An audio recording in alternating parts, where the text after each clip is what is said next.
Good morning, strangers! We are back playing Arc Memory of Barbelo, a Fabula Ultima game. As always, the tracker starts broken. It'll get fixed at some point. Who knows when it'll get fixed? Do you guys remember what happened last time?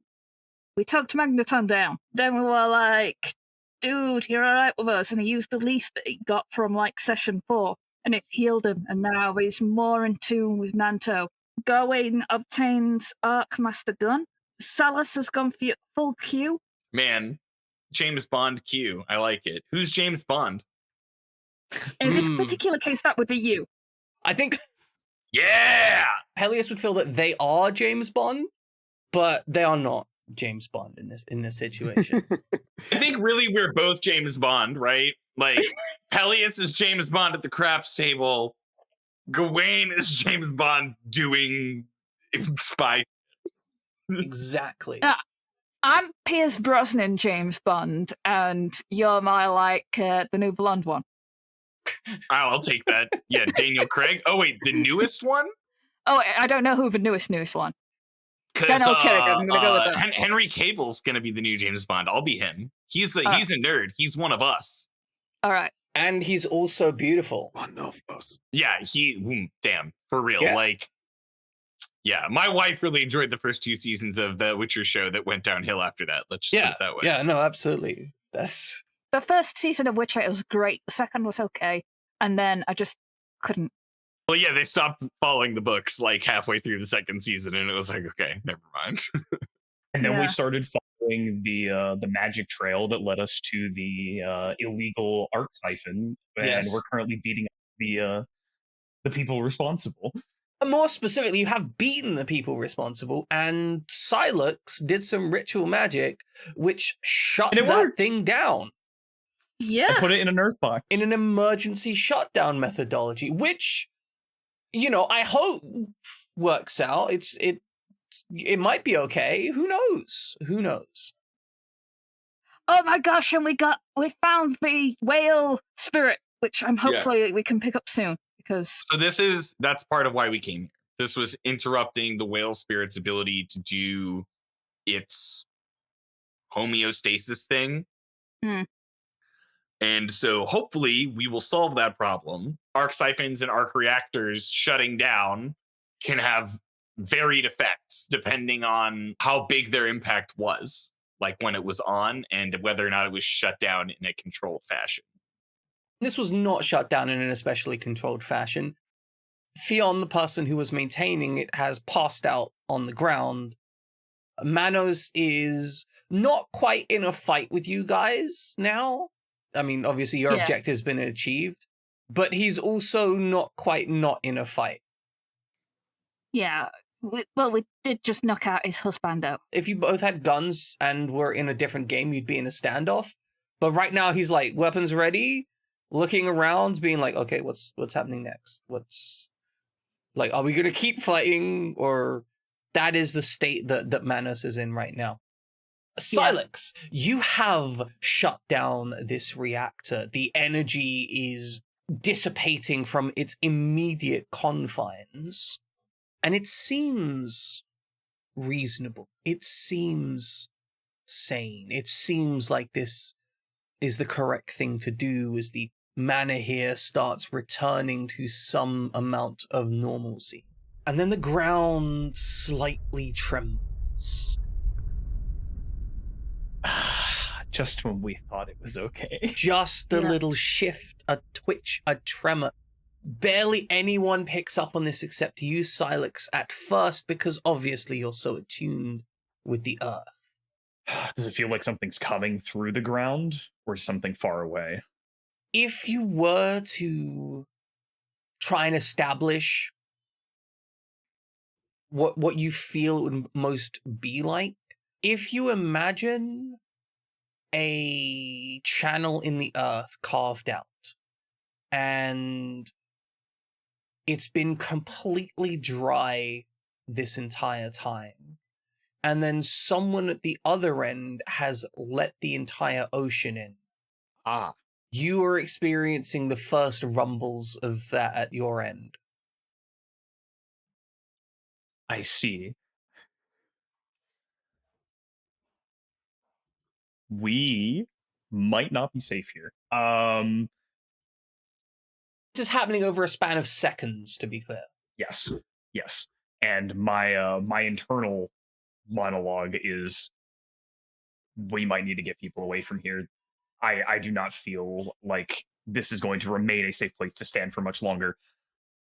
I move to pick up Theon and try to clear the area, saying to Manos in particular, since he's still holding that wrench with the intent to hit me with it, look, I've stopped the cascade for now, but something's coming. We might not want to be here when it makes it. I start running outside. Yeah. Excellent. Okay. I'm gonna be like, I know what go. Silex is about, so I go because I have the flare gun. Excellent. Yeah. Okay, so as you immediately go towards Fiona after this, Manos will start stepping towards you as if to threaten you. But the moment you make clear that your intention isn't to, say, for example, crack his head like a rotten watermelon, which was what the party was trying to do up until this point. No. Non-lethal. Just some bruises and no watermelons. No, just some light bruising from all the violence and obsidian and all of that. Just smashing into people. Eldritch blasts. Yeah. Once he realizes that you are in fact not attempting to just kill Fionn, double tap Fionn while he's down, he seems less hostile but confused as he processes what's happening. However, everyone else in the group, I imagine, is now running. Is there any alarm systems in this place that we can just be throwing off? Pretty sure there's other workers here. There are other workers, though their specific residences are actually a little bit further from it. There seems to be the more industrial section of it. All right, in that case, so they're not immediately surrounding this area. We're just gonna take everybody back to our boat. Okay, so are you going to run through the streets while this thing starts erupting towards your vessel? Yeah. Excellent.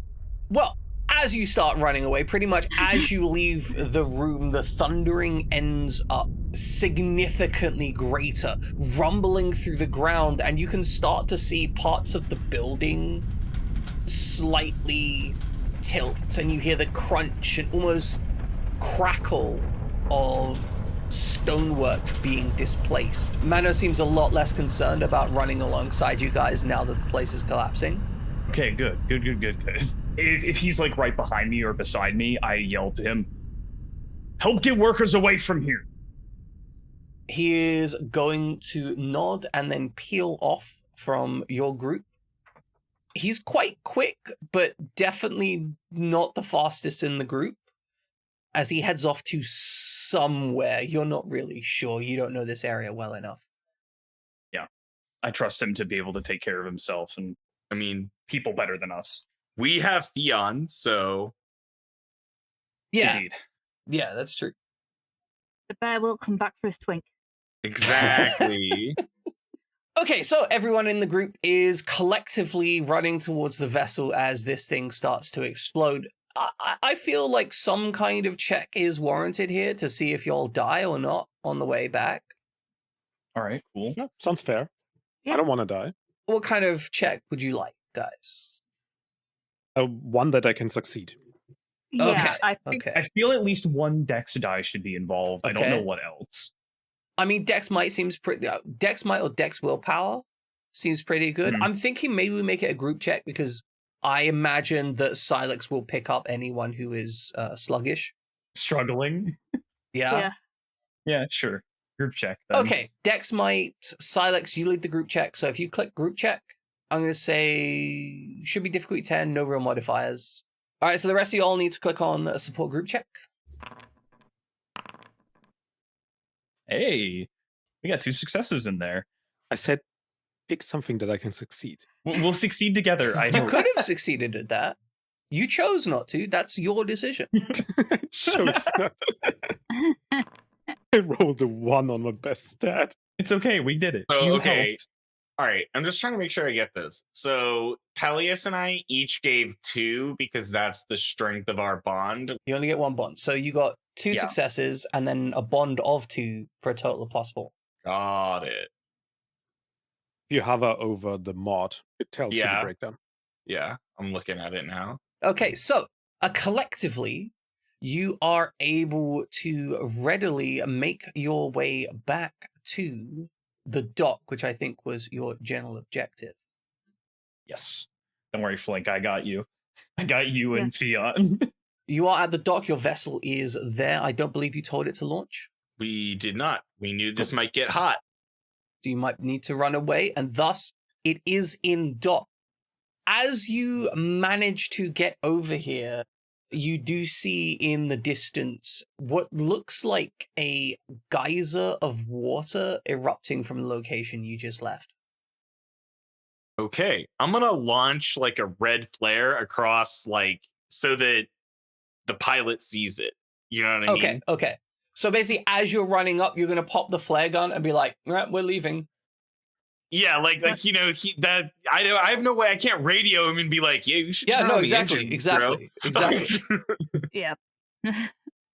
Within like 10, 15 seconds of the flare going up, you do notice the vessel rises slightly from the water. You can presume, Gawain, that is the pilot of the vessel taking some action to be ready to leave immediately. Yeah. Flink, when we get there, you go to the bridge. I'll stay in the, like, down here and get everyone on board. Are we waiting for everyone? Are you sure? I mean, whatever happens, you're in charge. I'm saying I will stay here. Okay. Trying to keep this delineation of responsibility. When we get on the ship, I try to let Flink be in charge. Okay, so now that you're near the more dock area, you are near more like the residential area as well. You can tell that the place is now waking up, and there are confused people looking around the place trying to work out what is going on.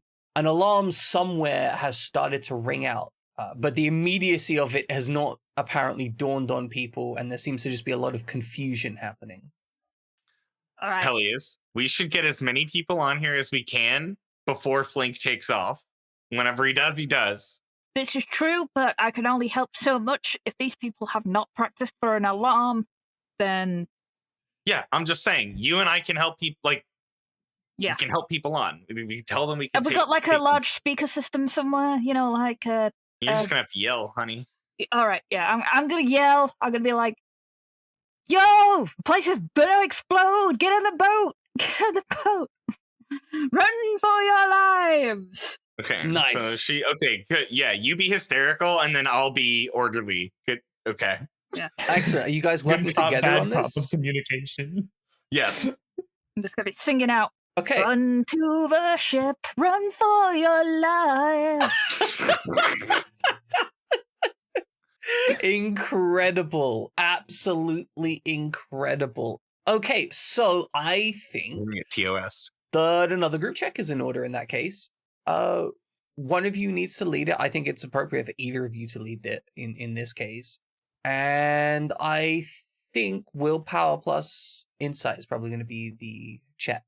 Difficulty 10. All right, I will lead it. With a 13, you're actually surprisingly good at managing to get people onto the vessel. God damn, Valley Bond.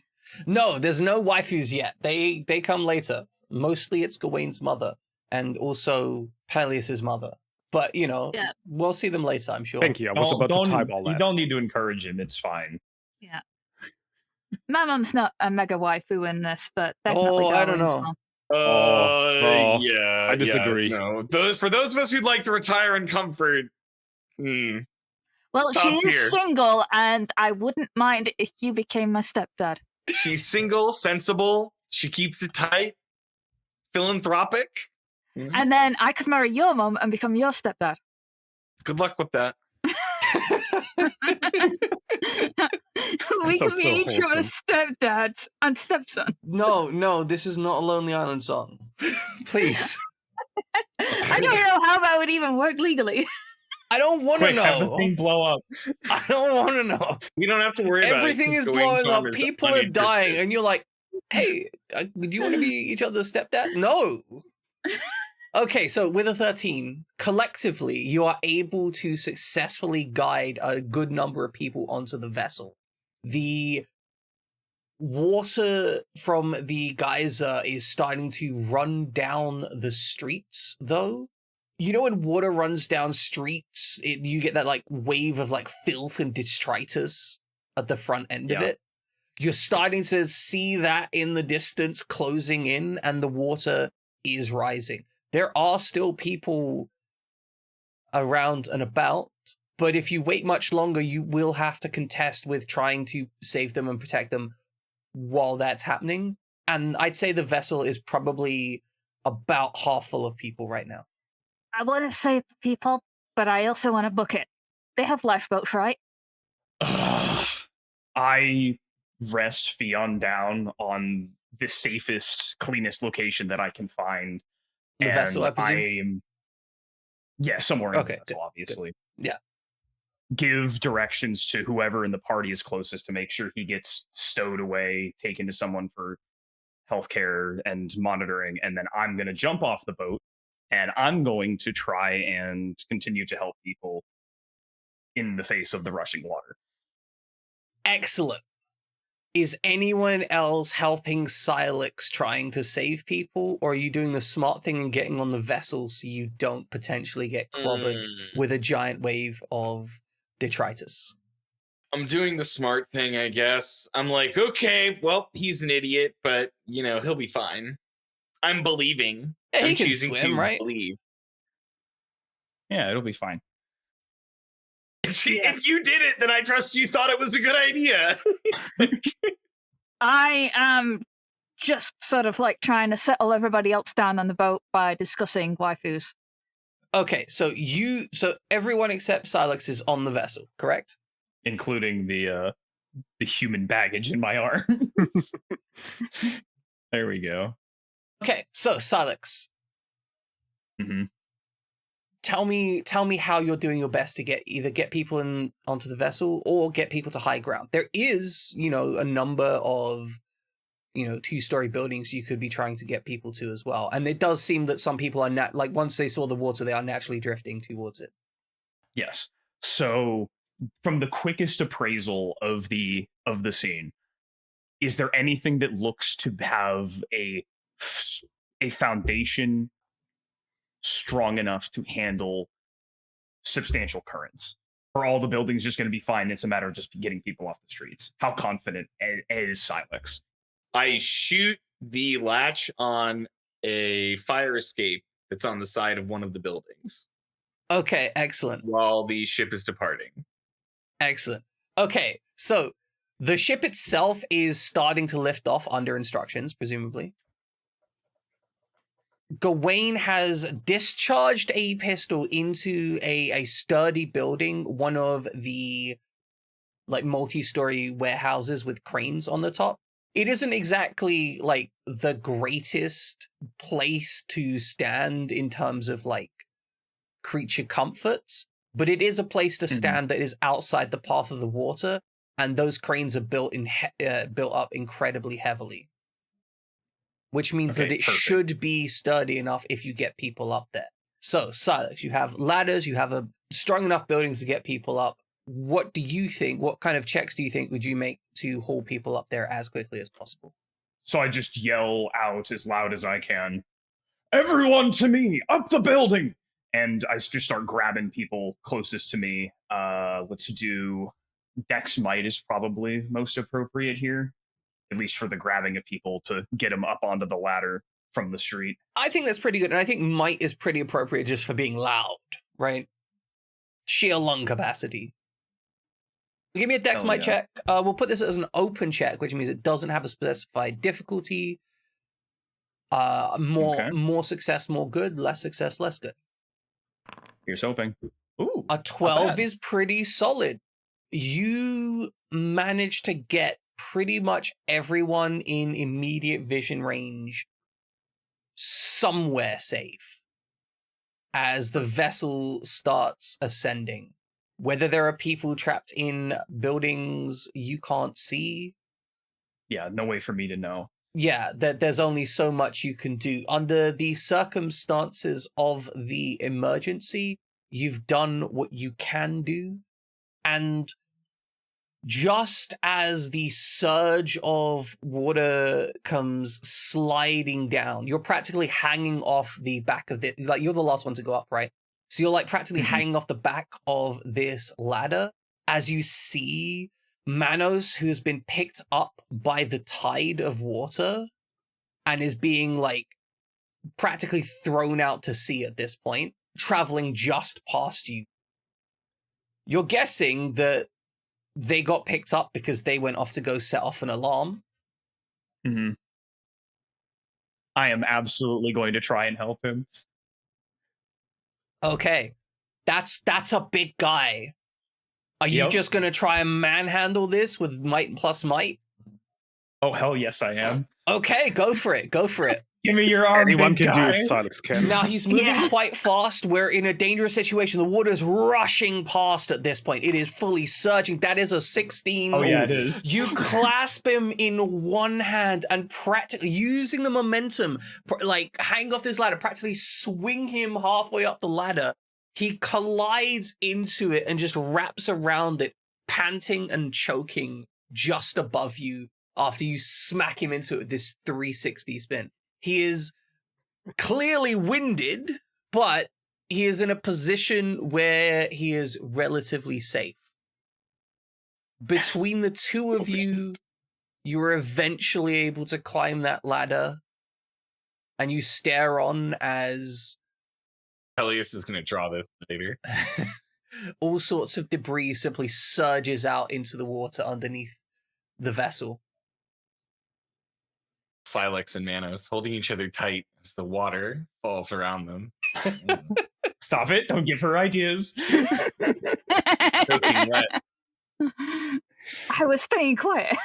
You're reading my mind. After 15, 20 minutes or so, the main surge of it has died down, and there is an eerie silence that comes over the place as people are nervously looking around with a uncomfortable quiet, not really sure what to do next, considering there'll have been a lot of damage, and also the primary industrial core of this place was just blown up. After resting for a few minutes to catch my breath, I look over to Manos, so I'm assuming he's still sitting on the wall near me, and ask, what exactly did you need with this? You put a cork into the magical outflow of this place. What could possibly have been so important? Manos is going to look down with the face of someone who's going through the realization of his actions. And will gently say, it was just meant to be. He'll shake his head and say, I don't know the politics of it. It was just meant to be, a place to refuel. We needed the money, and, we weren't meant to talk about it. I put a hand on his shoulder and try to put him at ease a little bit. It's okay. I'll try to help you guys figure this out. We'll talk to Theon when he's feeling better. He's on the ship. Manos is going to nod and stand or perch, as the case may be, given that you're basically clambering in catwalks on whatever's available. Can we throw them down a rope ladder? I mean, you do have I think we can do better, right? We can just park. You do have the wire climber. But yeah, at this juncture, like once the surge is gone, there is just like a slight drizzle of water through the place, and you can just land back down. Yeah. I would suggest that. Land there, pick up whoever is in dire need, and maybe start a search party. Certainly an Maybe option. somebody is still out there struggling. Sounds like a good idea, Captain. Okay, so the vessel lands once more in port. The landing being somewhat more challenging with the debris littering the harbor. We can land wherever, honestly, wherever people are. Yeah, but it's definitely easy. With your hull shape, it's definitely easier to land in water. We don't want the whole ship to rotate 45 degrees when we land. I'm sure Barrett can pull it off. Oh, probably. But, water landings are just easier. One thing you know as you come in is there is a distinct lack of corpses, at the very least. You can't readily identify any in the detritus that got washed out. Of course, that could mean that they're all the way out at sea now, but... Yeah. The place got flushed. Yeah. Like a giant toilet. All right, I guess I'll go out and look for Silex and Manus. Or Silex in particular. I see you guys land, and I start to make my way back down out of the building. Start looking for survivors myself while I wait for you guys to dock in and land. So, Silex, as you go looking around for survivors and similar, you find that overall, your immediate, within first 5 to 10 minutes of searching and examination seems pretty hopeful. It seems that the vast majority of the population here, at least as far as you can tell, were all able-bodied laborers. Which means that it seems by and large they were able to scramble up to higher terrain very quickly, especially since the alarm went off and got them alerted to stuff happening. Breathe a big sigh of relief. Silex was very worried that we would have another disaster like at Kumuhanua, and being able to save people really helps. Yeah. Your immediate examination suggests that there's a lot of damage to a lot of buildings. There's a lot of industrial equipment that's definitely scrap now.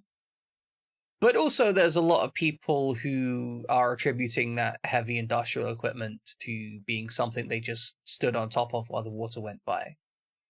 Mm-hmm. Yeah, I feel like in some ways we should speak to a person here just to say, don't rebuild. Because whoever funded this place is clearly not caring about the health and safety of the workers. I mean, it didn't seem like it was especially poorly run except for the arc siphon. Well, there's that. Just the most important thing here. Yeah, just the most important thing here. I'm assuming at some point I reconvene with you guys when you get off the boat. Yes. You're able to reconvene as and when desired. This is the kind of the time after the nebulous time after everything went wrong, when everyone's trying to work out just what the hell happened and people are trying to I was waiting for charge. the then this happens. No, so far nothing serious appears to be happening in the immediate aftermath. All right. Yeah. Well, since everything seems fine, there doesn't seem to be anyone trapped in buildings, don't hear any cries for help, I do make my way back to the boat to connect with the party. I tell them what little I've learned from Manos about this supposing to be a place for them all to start new lives, make some money, and they were all promised something. Yeah. I don't believe that there's some benefactor up to this point. This is just a bunch of people banding together to solve a thing. And if we want answers, we'll have to talk to Fion. Yeah. And we should see how he's doing. Fion is very unconscious just at the moment. Yeah. He's very unconscious, very much with Barbara. Excellent. Yeah. We'll just have to nurse him on the boat so that he can't get away after he's woke up. He has to answer.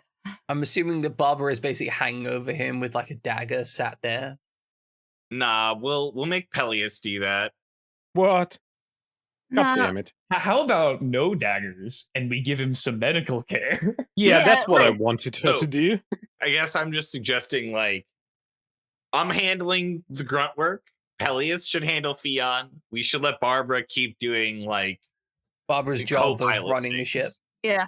Yeah, we're trying to offload.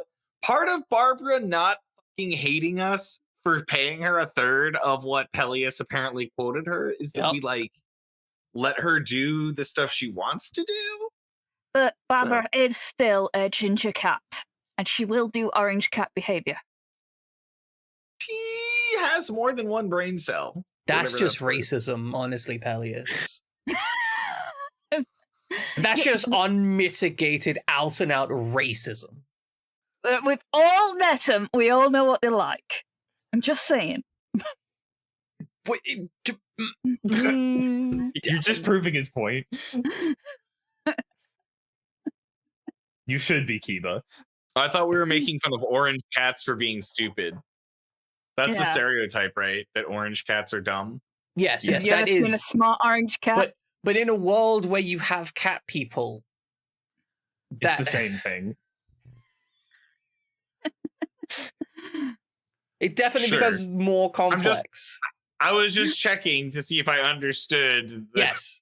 I'm not a cat person, so you know. In universe, yeah, that's probably racist. What Peleus just said. Well, is it racist or is it like a step up where it's tacky, right? It's not like dumb blonde jokes where it's like, okay, we all got past. I'd say it's closer to dumb blondes because it's only a variety of the cat people. Right. So it's like misogyny. It just makes you sound stupid. Like it's one of those things where you're not serious or like you're the dumbest person imaginable. Yeah. Well, it's Peleus. So. Yeah. Right, no, that's fair. That's fair. We know which one it is. Anyway, Fionn is being, I imagine, stared at by Peleus, while Silas will endeavor to provide what medical care can be provided in amongst all the various bits of medical care that Silas. They're going to have to Get a provide doctor for various miscellaneous injuries of people being smashed about and whatnot. Like, he's surprisingly competent in terms of like basic medical care, but got nothing for the advanced medical care. Yeah, we should get a doctor and like maybe like a real quartermaster. Oh my gosh, that's a good idea. Why didn't I think of that? Because y'all broke. We did think about it. We're poor. So. Oh, right. I forgot about that factor. This is a new feeling for me. Well, we weren't that poor. We're not poor, or we're not rich enough to have a full crew.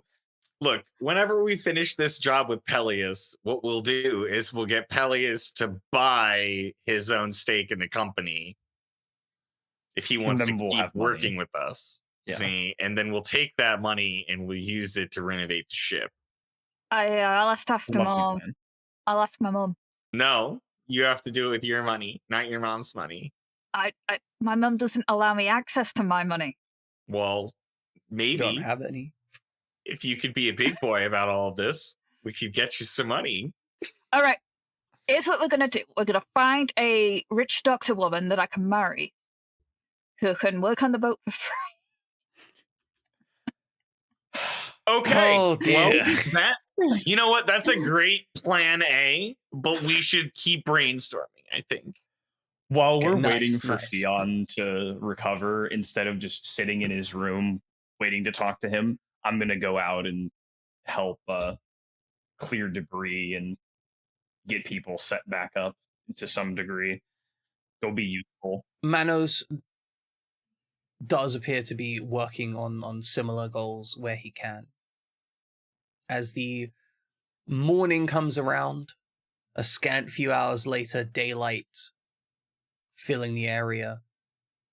The sounds here are immaculately quiet. No industry is happening. The only real noise being the occasional person cooking at what are now, I guess, communal fires as they try and work out what the hell to do next. Do they have any fuel, like, from the siphon? It's possible that they have some in storage. I was thinking maybe we could overpay them to fill up our tank, if you will. That's certainly possible, although realistically isn't going to make a dent in the actual, like, it's not going to make a dent in the actual cost of rebuilding this place. Oh, I don't want them to rebuild this place. It's probably not going to make much of a dent in terms of getting them elsewhere either. We could drop them off. You could drop them off. That's an If option. we can carry a certain amount of people at a time, we could just do a couple of trips and drop them off. Or we could actually manage to try and get everybody on the ship and then drop them off at the next place for a small fee. I mean, here's the problem. Wherever they go, they'll have nothing. So, but we don't have enough money or connections to employ them. That would be the easiest solution. I don't know that we can do that. So, to be fair, if you let them salvage the place, they could probably do okay. Though that would presumably mean stealing all of this shit from their employer. Yeah, but we don't care about their employer. Let's theft everything, and then we'll set them up on their own little island. That was basically what I was thinking. Where it's like, what if we buy their inventory? You know, like, yeah, I think the idea of like just salvage this place to like set up, you know, some sort of business that all of you can run together. You know, well, we could take them to that port place where.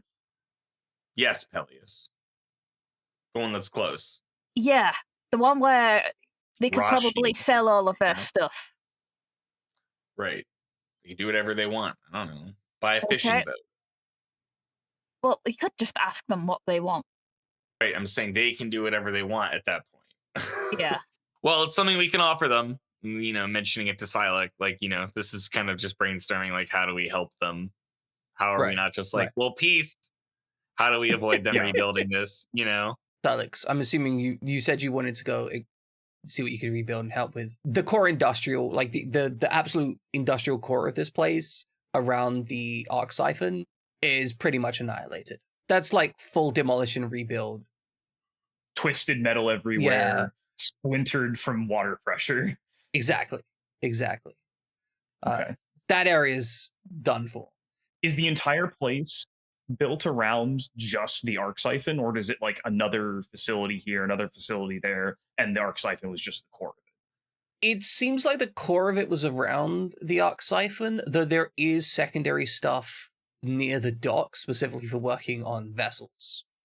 Although without an arc siphon to have any kind of energy creation, there's not going to be much point of having a dock here either. Okay.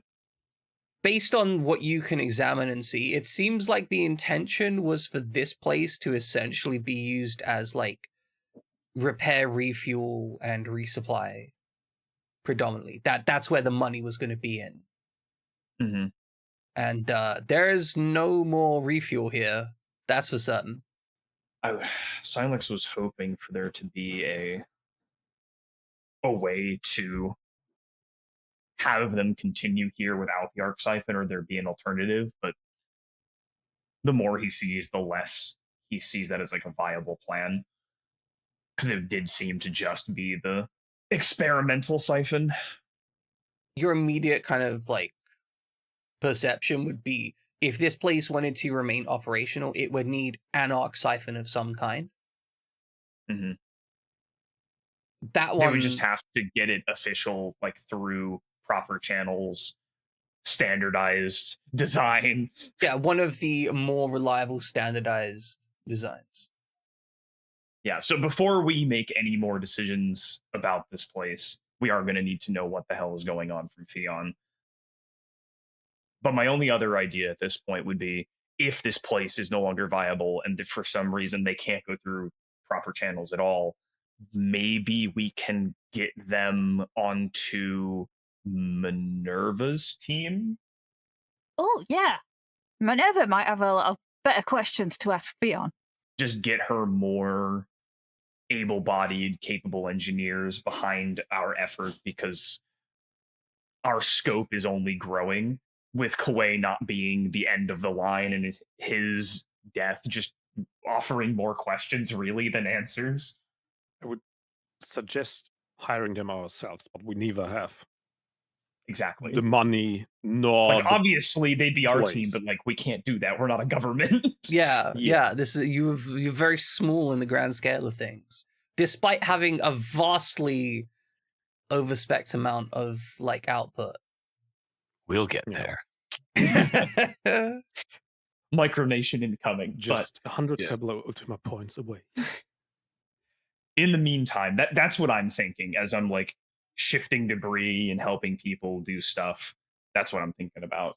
Okay, so as you shift debris and help people out here, you do note that there is this kind of like underlying suspicion as you try and work with people.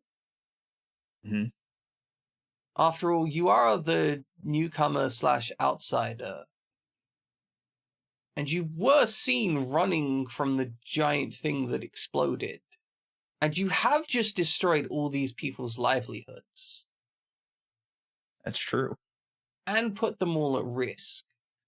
So there's a definite like separation of people kind of coming to realize these facts and bits of information being shared around people. And you notice as the day progresses, people just seem to be like less appreciative to you. Where initially, there was a whole bunch of like, oh, thank God you were here. It changes and twists to an attitude of like, oh, yeah, you guys, right. Yeah. Yeah, that's why I want the long-term plan. I don't want it to end like that. I'd be like, we can either take these guys to somewhere else where they can get themselves sorted up, or we could leave them all here. Obviously, except for Fionn, he's got questions to answer. We're not kidnapping Fionn. Not without manners. We are not kidnapping Fionn. We are just removing him forcefully. We are at his will. You're arresting him. Yes. With no authority. Yes. You probably have more military power than they have put together, unless you wanted to like 100 guys versus one gorilla situation, right? Okay, who's the gorilla here? It's definitely Silex. Yeah. Definitely. Yeah. Garrox does point out a good thing. Avengers don't need authority. But yes, as this kind of attitude here twists somewhat, and you kind of feel just a little bit put out as you're trying to help these people, Fionn will wake up. Peleus. Finally. You find Fionn probably around midday, just stirring to consciousness on the vessel. Guys. I'd like to remind Silex that these people were doing something wrong, and we also need to wrap this shit up and get back to that spirit. Yeah. But I know, but I'm a lot just of these reminding. people Yeah, don't I get it. necessarily Look, know. I get it. I'm just reminding everyone about some of our priorities here. That technically we're employed to keep Peleus alive. Yeah. So don't go jumping off the ship again. It was cool, but don't do it again. I look down. Hey, look, Gawain, I had your back, man. Like, who made the fire escape happen for you? Like, I've got your back every time, even when you do a stupid thing. But do a different stupid thing next time. Thank you for your help. I won't next time. I'm just gonna yell at him and tell him that Fionn's waking up. All right, let's get some answers. I'll keep things running smoothly. You handle it. Yeah. All right. Thanks, Gwen. In that case, I will boop Fionn on the nose and say, how's it going? So you yell out to the other people and then boop him on the nose. He's like was already clasping his ears from the loud noise you made, and you boop him on the nose and he bats at you and is clearly too weak to actually push your hand away. Yeah. That's the whole reason for me booping him. It was just a power move. Wonderful. So, Fionn is lying on something. I don't imagine that he has a bed to himself. It is probably like a table or a corner of the floor. I thought he would just be lying on like one of our beds. Well, I mean, if you want to put him in your bed, you can do that. Fine, he's in my bed. Okay. Fionn is in Peleus's bed, which is, probably the most annoyingly nice bed on the vessel. Just because Peleus kept complaining constantly, 24/7, unceasingly. It is a very, very small 4-poster bed. More like a little tent than anything. It's like a single bed, but with 4 posts on it. Yeah, and like a little like shimmer sort of fabric going around it. Nice. And a chandelier. As a proper princess would. Exactly. So, Fionn is stirring, clearly having difficulty keeping their eyes open. And as they look around and all this noise happens and they finally start coming into like more of attention and clearing their eyes, they'll look at the group, or at least try to, and then while staring off into the middle distance, will ask, "So what happened?" You done fucked up. I'm sorry, I apologize for my French. We don't know. You need to tell us.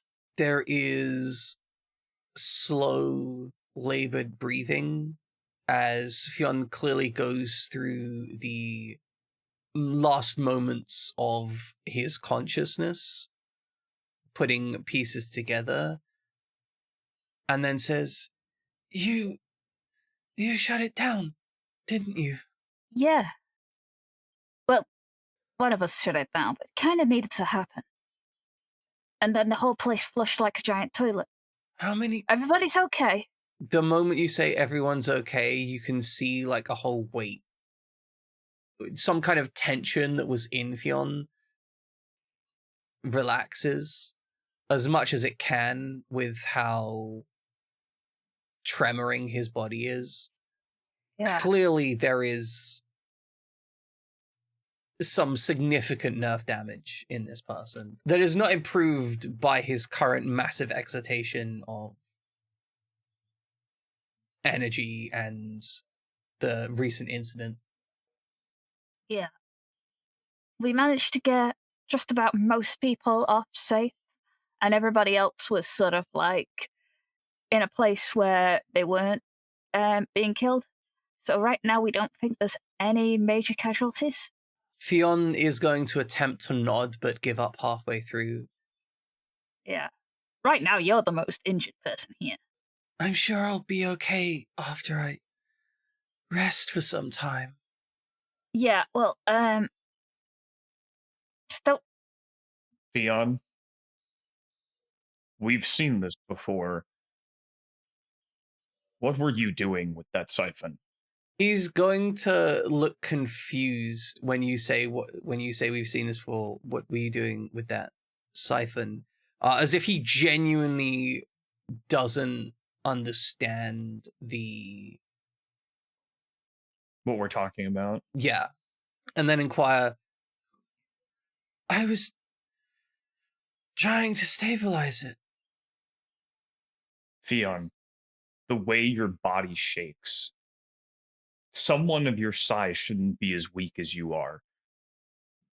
We know someone who pushed too hard when trying to interact with magic, and it's left them, I hope not permanently, but to this point, perpetually crippled.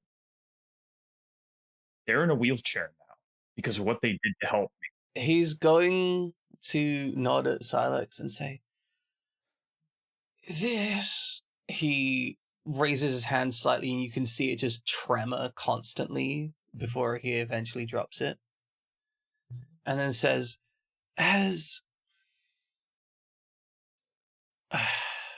well, it's probably worse now. But it wasn't the siphon. At least not this one. You've done this before. It was an industrial accident. I made a mistake, and I paid for that mistake. And it meant that Nobody would employ me. Right. And so you continued to make that same mistake again. Even when we told you that this place was going to be destroyed, even when we walked in here and said, you are going to destroy the world if you continue doing this, you were like, yeah, I think I'll Yes. continue doing this. Peleus, I put a hand on his shoulder and pat him a little bit. I think he understands. Yeah, well, empathy only goes so far, and he could have destroyed the world. Yes, but he didn't. Theon will look at Peleus and then say, to be fair, I did think you were an idiot at the time. Well, Everybody thinks that. we all know what thinking does for us, don't we? What thinking does for most of us is good. Besides all that, there's always other places that you could work. I'm more than sure that you could find yourself a lot of work even now in the pleasure sector. What? What? Yeah, you don't have to be an engineer. You could work in a brothel. Theon will blink, then look amongst the rest of the group with, like, genuine fear. I'm just as confused as he is. Peleus, how does this help him? Instead of destroying the world and killing himself by doing major scientific experiments, why not just get a job that you can do without killing yourself? I mean, nobody in a brothel is going to ask you for your previous, like, work history. Peleus, I'm curious. Actually, don't answer this. It's rhetorical. When was the last time you worked in a brothel? How are you familiar with this? Okay. Just think about that. Just internally process that question. Don't answer. All right, just think about it from this perspective. How is working in a brothel going to leave him any worse than he is now? How is the consequences going to destroy the world any more than what he's done now? I'm just, my head is firmly in my hand and I am rubbing my temple. I'm sorry. You may have to experience a little bit of discomfort, but you've kind of done this to yourself. While we consider future career options, let's get back onto the magical mishap at hand, okay? We've got a narrative declaration. Oh no. Can't wait. Wait, No. Darling, explain yourself, Dark Liberty Fox. I need in-depth, specific. What if it made a little sense? To who? To me? How? How? To Fionn? You're saying it should make sense to Fionn? I mean, he was desperate enough to get this job. Yeah, but that doesn't. To yes? To who? To no, you can't. No. What are you doing, Dark Liberty Fox? We could put him in one of those classy ones where he just plays music and serves drinks. Well, he wouldn't be able to serve drinks anymore. Can't play but, music either because he's got, like, nerve damage. He could sing. Maybe he could sing. So you're saying he should become a singer. That's very different to becoming a sex worker. You understand that, right? Like, that's... Well, Peleus clearly doesn't, which is why we're having the conversation. It's possibly true. I just think a brothel is an entertainment center that people go to have a beer and stuff like that. I don't think Peleus has been to one. Okay, let's be honest, I haven't been to a brothel. Which is why we don't want to continue down this train of thought, because you don't actually know what you're talking about. It's been a while, so I'm like gonna wander in and be like, you know, because I'm curious what's going on here. Like, Dwayne, please. Dwayne, you guys figured out why they built this here and what they want to do next, or I or turned to Gawain, my Yeah. head still in my hand. We were making progress on that, but now Peleus is talking about brothels and being employed in one. That's because Peleus thinks that sex work is the lowest skilled form of labor, but that's just because Peleus is a moron. No one worry about that. You guys forgot the number one rule, which is to ignore Peleus, and then I'm going to walk back out. Wait, is Okay, there a lower perfect. form of labor? I mean, like an easier job? My mother says people do that while lying on the beds. Hey. Just ignore him. Fionn is thoroughly confused by this, by the fact that, like, moments ago, there was the collective statement of, like, you're going to destroy the world, and Peleus is the one who knows what this is about. And then moments later, just ignore Peleus. Just ignore them. Just ignore them. Ignore everything they say. You make it so hard to be credible. Oh, I'm just thinking, on the grand scheme of things, why are he you could have thinking made... still? We've established that Peleus disagrees with this. All right. Fionn, if you don't want to work in a brothel, that is fine. We could find you a different job somewhere else. And then you don't have to destroy the world. Just because you want some extra cash. Is it one that would pay enough for treatment for this? He gestures slightly to his quivering hand. Oh, yeah, absolutely. I will get in touch with my mom. She'll know Peleus, people. Instead of making promises to people that you don't know if you can keep with money that you may or may not have, and once again trying to use your mother's money for things that we've already established we cannot use, how about we try and put him in contact with Minerva, who will be actively searching for a solution to this problem herself, and would put him in line first to a solution to this problem if one would arise, and I'm sure that she could use someone of his magical talent. True. And she might not torture him for information. Speaking of information, I would still like to know Who his employer is. Yeah. Who am I putting on my list? Fionn will say, I guess it doesn't matter too much now. I was employed by one of the lords of Telgard. They wanted a forward base. Oh. That's convenient. For us, not for them. They're... Yeah. Do you know who it was? Completely out of character. Would you guys like to invent a name? I mean, I have one, potentially, but players inventing names is always more fun. Stavros. Okay. We're going to go with a Lord Stavros. I don't even know where I got that from. It just came out of my face. Doctor Who. I'm just happy you didn't go with Severus again. Lord Stavros of Severus Port. Of course he lives there. He's going to build a place like this. We don't need to go back. He's not affiliated. Yeah, so he will utter the words Lord Stavros. Peleus, does that name mean anything to you? Unfortunately, it does. He's one of the High Lords of Telgard. Well, I guess your mother does want to hear about this at the very least. I imagine she would, as we might be related. So, because it's been a little while, we'll go over the summary of how Telgard military largely works. There is an expectation that the lords and so on will endeavor to maintain a military basis for Telgard as part of being participant in the city. Like, it is essentially their part of taxes is maintaining aspects of the military very often.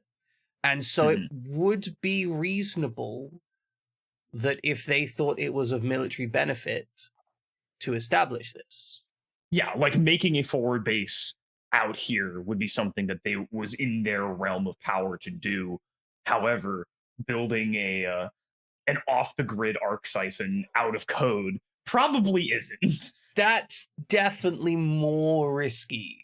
And would be of interest to other lords of Telgard for obvious safety reasons. Especially since it's probably not fully endorsed by the Engineers Guild, of which you have one in front of you. Also, For whatever it's worth, Silas is on the ship, so That's you also could literally go like. yes. I don't Or a know separate exactly member of what the his Engineers standing is, but I mean, like, he would at least intellectually know. You know what I mean? Yeah.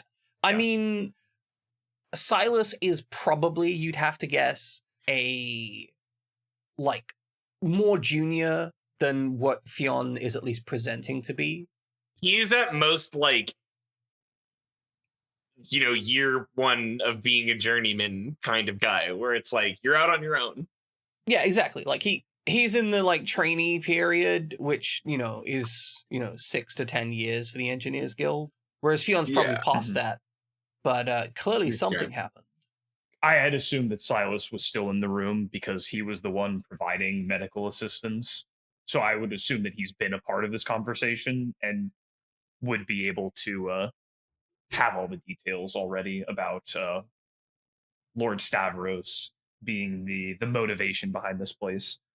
And I turned to him to see if he has anything to add. Silas would say, it does seem that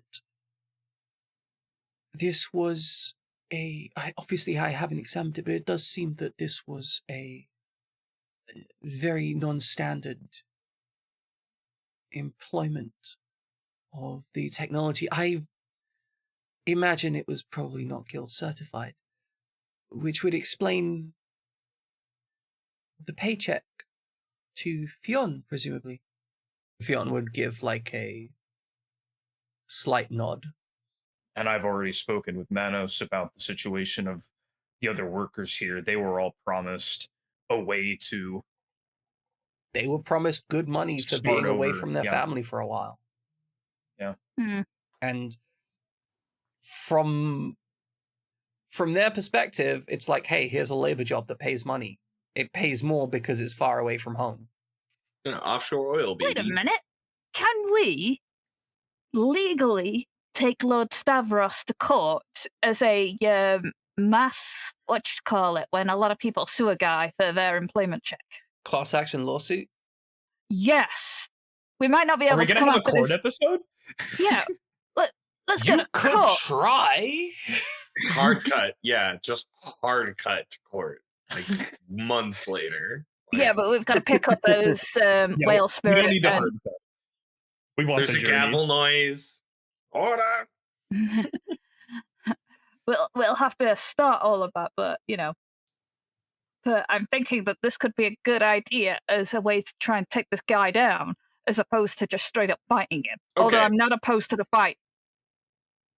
I'm gonna wander back in again. It's been a while. Okay, nice. I'm gonna pull out a whiteboard that's conveniently somewhere in the room. Okay, sure. Yeah, we're gonna start talking. Okay, This is the whiteboard you use for explaining concepts to Peleus. Yeah. Like, That's why it's in Peleus' room. It's Yes. briefing. It's Yeah. a briefing, it's a briefing. here, Peleus, this is how physics work. If you drop a heavy weight on something, you damage it. Let's refocus, guys. We need to solve a few problems. One, we, the crew of this ship, need to go back to the whale spirit guy Yes, who has a name, but we don't remember it. we did come up with a name. Two, these guys need to get somewhere else. And we at least need to get them a landing on their feet. We're not responsible for everything here. We can't solve everyone's problems. But, we did blow up where they're currently living. And three, we need to go home after that. Like, we need to get back to Telgard. Yes. We have intel. We have lots of intel now that we need to get back to people. Yes. I think we should keep Fiona on the ship, at least until we find Minerva or get back to Telgard. Pause once again on kidnapping Fionn. It's not kidnapping. Presumably, there are doctors here. They have medical professionals that we do not have. He should be left in their care. And presumably, they have ships that they used to get here. They weren't all brought on a cargo ship, dropped off, and left here. Okay, but here's my worry. He's just pointed out one of, the biggest people in Telgard. He doesn't know that yet. I'm thinking that maybe Theon might die before anybody be able to get any information out of him. You'll think protective custody arrangement. Let's look at Theon. I'm just going to look at Theon. You're a person. Do you want to talk? Do you feel safe enough to travel alone and go to Telgard? Yeah, do you feel healthy enough to get to Telgard by yourself? He's going to, like, furrow his eyes briefly, attempt to raise a hand, and then, like, watch the hand just slump into the ground, onto the bed, and then say, I don't think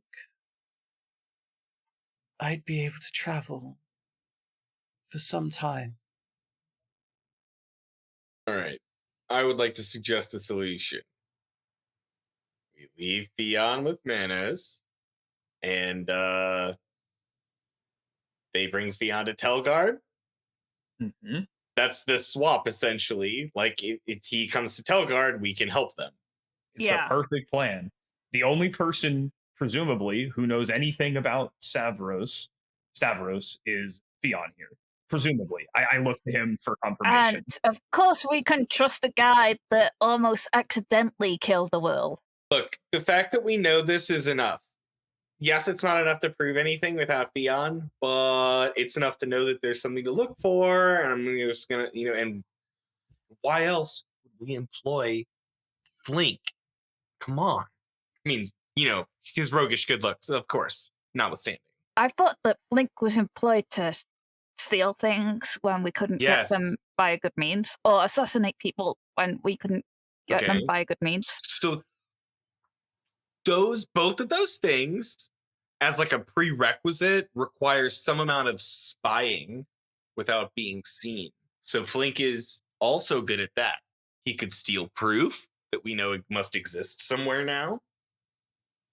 Are we talking proof from Telgrad?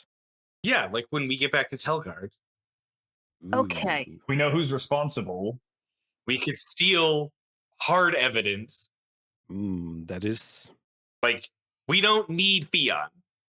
Theon is helpful to us, but, like, Theon needs medical attention, as Silex has pointed out, and this creates a quid pro quo between us and them that is good. It helps, it potentially solves everyone's problem.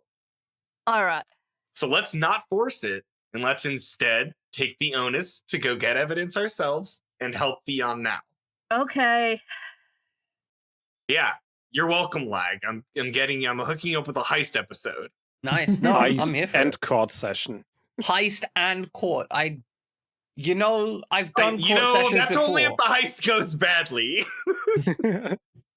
But okay, so your current plan is to leave Theon to try and deal with this mess while he recovers in the arms of whatever medical services they have here, which are probably a little bit better than Silas performing first aid. Yes. He's not bad at first aid or anything, but like, he's an engineer. He only has so many tools at his disposal. Your plan is to eventually go back to Telgard and essentially try and get evidence that Stavros went against the Engineer Guild recommendations and try and get him put in prison. Yes. Yeah, and then hopefully we will also have Theon's testimony, for which we will illegally pay him under the table. Here. Excellent. By taking care of the workers, not him. Who said it's illegal to pay him? It has to be illegal to pay someone for testimony in court. Otherwise, this whole thing is a sham, and we should just like please don't give some of that option. Yes. Agreed. Oh, well, my mom could just pay you to say that in court. No. To come back to where we were. Yeah, sorry. To alleviate Peleus's concerns, we should give Theon 2 letters to provide upon their entry to Telgard. One to Peleus's mom, explaining the situation with Stavros, the situation with these workers, and then a second letter to whoever employs Minerva about this workforce that needs employment and could be used as resources for their group. That should cover our protection basis. This covers their situation, other than just saying, go back to Telgard, everything will be fine. Yeah. Sounds And it good. means that we can then head out and solve our other problems before we go home. Excellent. I would just like to point out this whole discussion about testimony and being able to pay someone also kind of proves the point that his testimony isn't really good enough. So we need to go get hard evidence anyway. So even if he did die en route, it really wouldn't hurt us, assuming that we get the evidence. All right, I'm just gonna say, you guys, you're all cool, and I'm just gonna listen to what you have to say because that makes a lot of sense. Dion could die any minute, and it wouldn't really make a difference. We've got a name now. So you're not going to start working at a brothel? Interesting. I hope Theon doesn't die right now. Get off my ship. Okay. But like I'm gonna say it with a nice, nice, smile, get off my ship. But I'm just gonna drag him off my getting bed. you to your friends, we're not, yeah.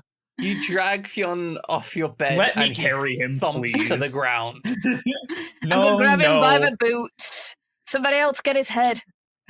No, I'm carrying him properly. Princess style. Yes. Silex carries Fionn and takes him to what passes for like a medical bay here at the moment. The actual quote-unquote hospital, such as it is, massively oversubscribed right now. And as such, there is a kind of triage of things. Just essentially anyone who isn't life-threateningly injured is pretty much just laying about the place outside the hospital, while anyone who's actually seriously injured is in the hospital being worked on. Okay. As long as we all agreed to my suggestion, I asked Gawain to write the letter to Minerva's group, and Peleus to write the letter to his mother, so we can get those to these people and we can get out of here. Excellent. Because we do have places to be. And then as I drop off Fionn, I find Manos and relay our plan. He's going to nod and slightly distractedly give a kind of, I hope it all works out. Hopefully we'll see you guys soon. And I head back to the boat and assist in pushing out. Excellent. Okay. Pass off, baby. So the party hands off some letters, does some stuff. After, just completely annihilating some poor industrial island that wasn't doing anything to anybody ever, we'll head back out. This is where you are. This is where you're going. Now that you know where you're going, it takes no time at all because it's pretty much a dead shot when you set out. You could easily be there by the evening, essentially, at this point. Wonderful. Yes. We're gonna get the whale spirit. It is a ready and easy path to make, and as you return to the locale, you are able to pretty much immediately enter with no kind of inhibitions. There is a much more relaxed calm to the place as you return this time. It seems in tune, for want of a better description, as though things have occurred as they need to, and you are able to hear the gentle song of this creature fit so much more properly, and it no longer wavers. Its notes are full and complete. It no longer seems stressed or even uncomfortable as it gently sways in time to the music, as though the gentle pace of the ocean is giving it its beat. And when you enter, it is able to directly pay attention to you. It very clearly acknowledges you as you enter, giving a almost a simile of a bow to what would be yourselves as it continues its performance. As we walk in, do any words come to mind for me? Can I sing along with it? Or is it just a tune that I can hear and I just have to hum with? If you want your character to sing because they feel it's in tune, you can just say that. You don't need to even spend a Fabula point. That could just be a thing that your character does. we're doing it. Excellent. This is a culturally significant place and feeling for me. We're going along with the music. Excellent. Pelias, you know how you made that like sort of different form of pact with Sheba? I am really just stamping a name on them, and they come with me whenever they decide to come with me. Pelias has no idea how this shit works. All right, Yeah. so Pelias, It's all vibes. Yeah, I've been reading, I'm pretty into spirits, so I've been reading different stuff, not what your dad left you. You're going to have to read that. yeah. Anyway, if you can if it feels different when you summon Sheba versus summoning Nanto, I guess I'm suggesting that you try and interact with this spirit the same way you interact with Sheba. All right. Well, I've got to be honest with you at this point. All this stuff about pacting with a spirit and communing with a spirit, I don't think people know what that means, other than the fact that the spirit just allows them if they give a lot of stuff to offer, whereas I can just ask. Uh-huh. And that's the big difference. If the spirit doesn't want to come with me, then it won't come with me. Well, totally. Yeah, I get that. I just was saying, I don't think this spirit, I don't think we can afford to move this spirit from here. Yeah, I physically can't move a spirit at any point. They more like just transcendentally exist in two places at once when I summon them. Okay. I did not understand what Pelias said, and for a very different reason than I normally do not understand what Pelias saying. I don't think that's true, Flake. Sort of like a teleport. They get copied. I mean, I get what you're saying. For instance, like, Nanto doesn't exist anywhere except for with you now. Oh, that's only because Nanto's decided to only exist with me. Right, that's what I'm saying. Same way that Kakapo has decided to travel with us. Yeah, But and Sheba Sheba has decided. So not- I'm saying, whatever deal you have with Sheba, we need to craft one that is similar to that. Yeah, not when I one summon Sheba, Sheba does not leave Kumahoi. I love the idea that you're having this conversation. Silex is singing with the spirit and having a grand old time. Yeah, I'm just vibing. That's the background track for the whole discussion. If for you,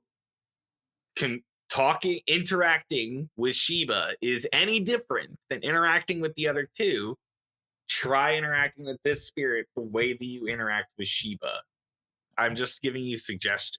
Yeah, I will ask Sheba politely. Not Sheba.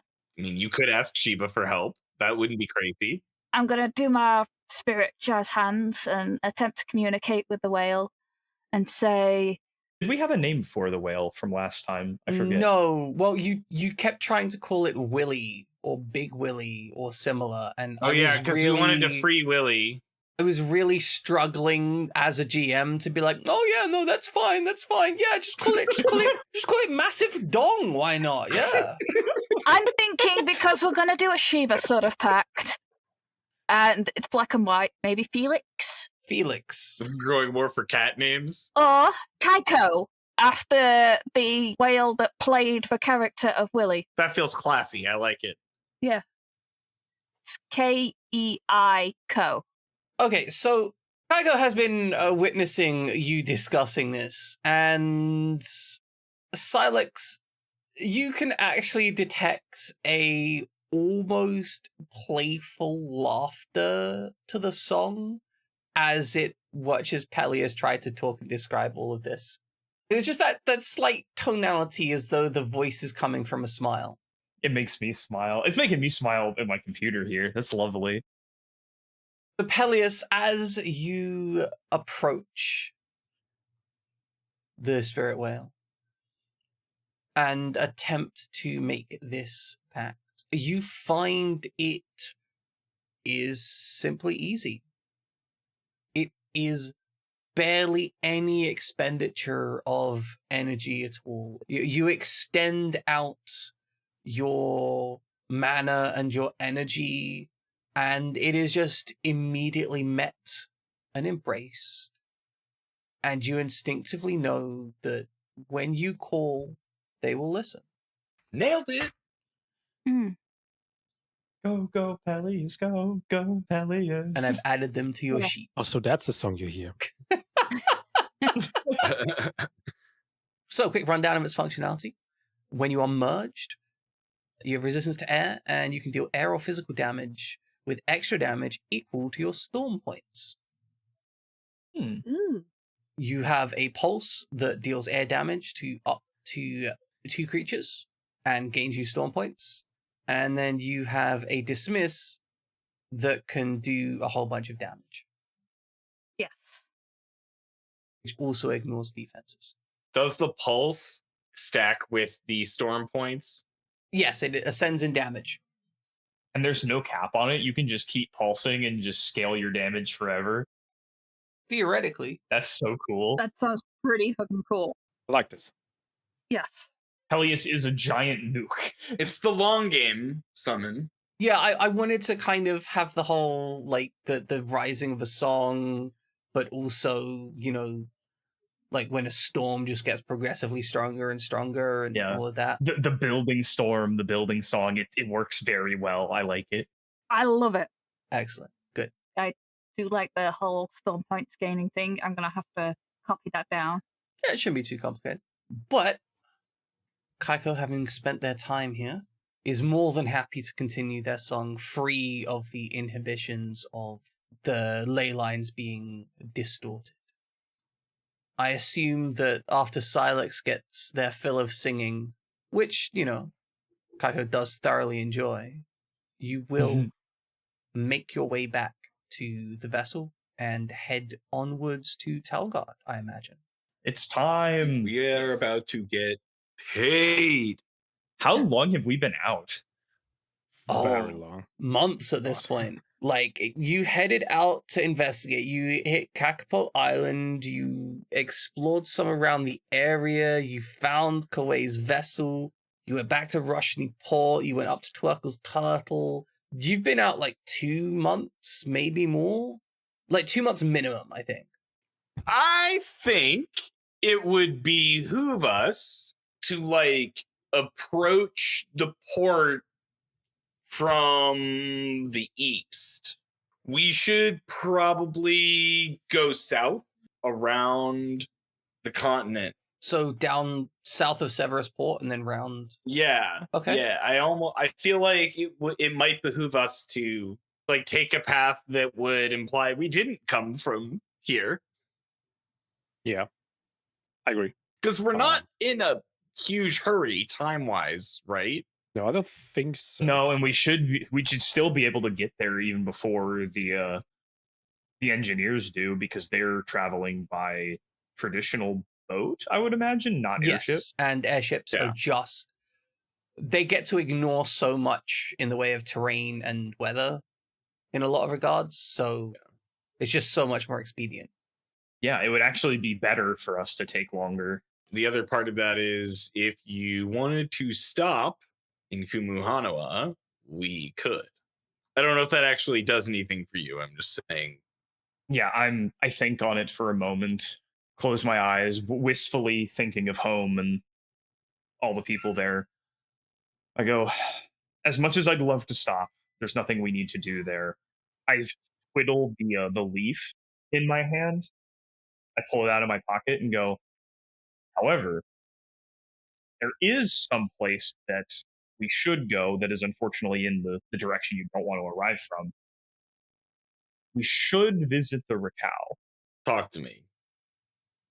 So when we were in Kumuahi, I had gone to see someone about making equipment using this to create an artifact.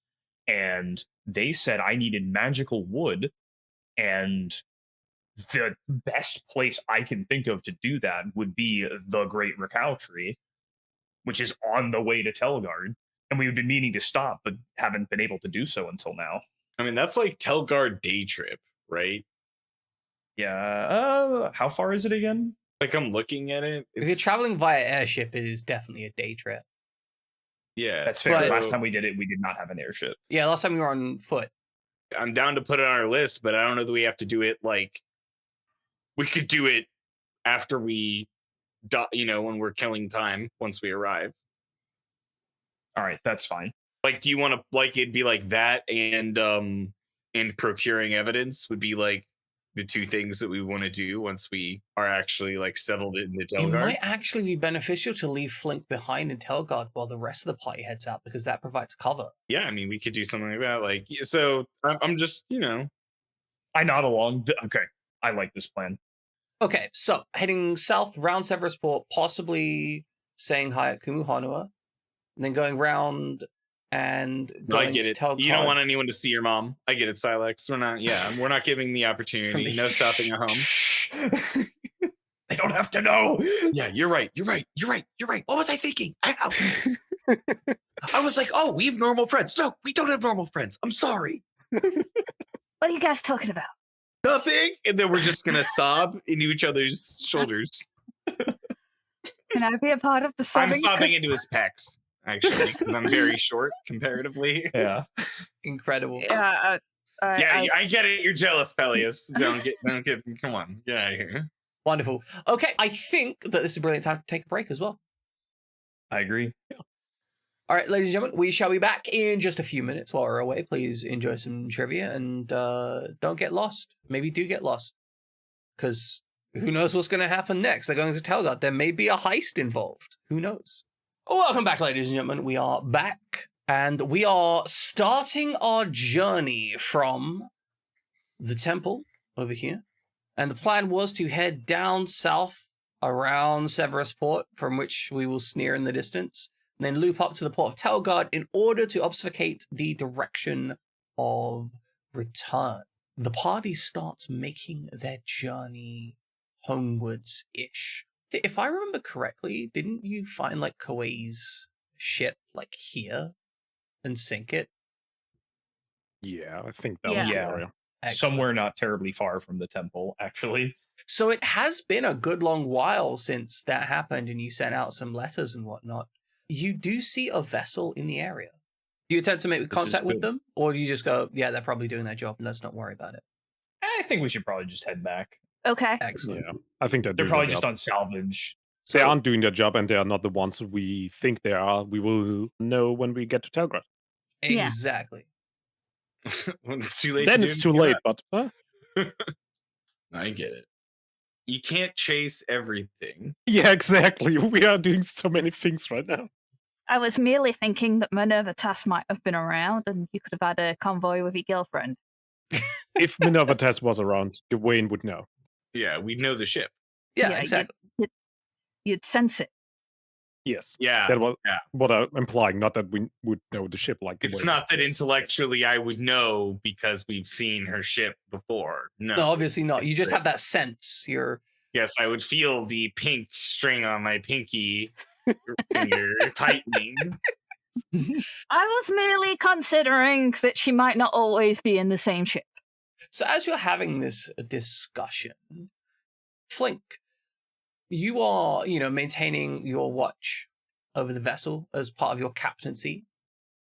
While admittedly Barrett is, doing most of the piloting, along now with Barbara, who is basically switching out for the less interesting parts of the journey. When you're going through clear skies and whatnot, Barbara is now helming from time to time. Good for her. But as you are here keeping an eye on things, you do spy a vessel surprisingly high above you, just kind of strangely above you. That is unfortunately something we need to investigate. All right. Oh, I say strangely because you know that little part at the back of your neck, that little feeling that goes, huh? Oh. You realize that the position they are in above you is the same position that your vessel, or the vessel you have traveled on previously, has been in prior to your perhaps previous job, as it may be described. Is Barrett piloting right now? Barbara is piloting right now. Oh well. I guess I'm going to be trying to get her off the helm as politely as I can. Tell her this is an emergency. I need to take the helm right now. She allows you to take the helm without resistance. And I'm going to try to go in the opposite direction of them and try to get away from them. Excellent. Okay. So as you are attempting to travel, so you're basically going to immediately hard turn. Yeah, assuming they are like not directly in our path, I'm trying to do maybe a turn and try to go back to our path if possible. Okay, yeah. So you're trying to make that hard turn so that if they are trying something with you, they are going to have to maneuver to pursue you. Yeah, and at that point, it will be very clear that they are chasing us. As you make that hard turn, you immediately notice them start to correct their course. Going to alert Barrett that we are being chased. Those are probably pirates, and everybody should be ready to fight. Alert the crew. As they make that clear maneuvering, you do see the flag from the back of the vessel raised to be a Jolly Roger. An indication or a request that you should really surrender to them if you don't want this to go poorly. Okay, this is how we're going to do this, guys. The four of us are going to go into the cargo hold, which is almost certainly where they'll board from. The rest of you are going to, or Barbara, you're going to help Barrett. Everyone else is going to protect the new pilots and, you know, if they do get by us. Okay? Okay. Yeah. Sounds good. Excellent. All right. Breathe deep, stay calm, and we'll get through this. How are they going to board us, Flink? Top of the ship, probably. Unless they have some big machinery, big guns to just blow a hole into our deck, but at that point we will just sink.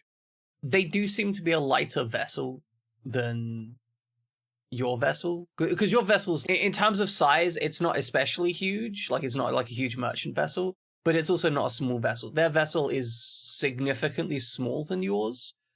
And you'd guess that they're presuming that a small crew conducting large amounts of violence is more likely to be successful. That, or they've been spying on your deck and seen that you're relatively lowly crewed. Silas, guard the ladder up to the deck, you know? Okay, so Flink, are you piloting the ship right now, or are you with the... Oh, I'm going to go with the other ones. Excellent. This is fine. So Barbara and Barrett will be managing the cockpit. Silas will be in the engineering section to ensure that that keeps running, which is possibly going to be one of like their first points of interest after securing defensive crew. Assuming they get that far. Assuming they get that far. But I get it. That's why Silas has the big gun. His gun. The big Tinkerer gun. Nice. Good. Well, it's always, that's always been the Silas character. He's the Tinkerer who takes the Magitech gun, and then, he's got a couple levels in Sharpshooter. He likes to, he and Gawain are like little gun nut buddies. Okay, so after what seems like way too long, but possibly only because you're heightened with the expectation of needing a fight, you hear the sounds of heavy objects landing on the deck.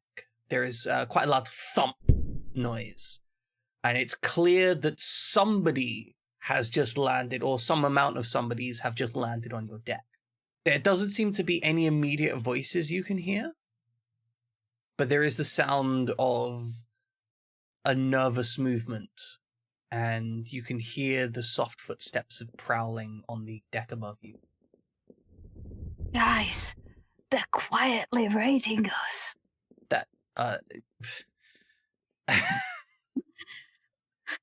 Very apparently quietly raiding. Shut the fuck up. Okay, so are you taking any actions as you wait for them?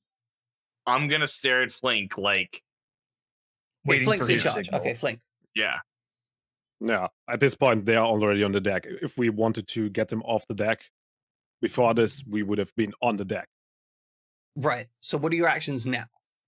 Are you just going to let them walk through your ship? So do you want to charge the deck, or do you want to... I mean, they need to come down here to take us out, right? We're in a defensive position. Sure, but are we worried they'll be able to sabotage the ship from up there? Are we worried? Are they capable mean, of sabotaging it from that position? It's an entire ship. If you just let them walk around up there, I'm sure they can find something to sabotage. If not, they'll probably go to the conning tower and start harassing your pilots. Ah, shit. Well, we need to go out then.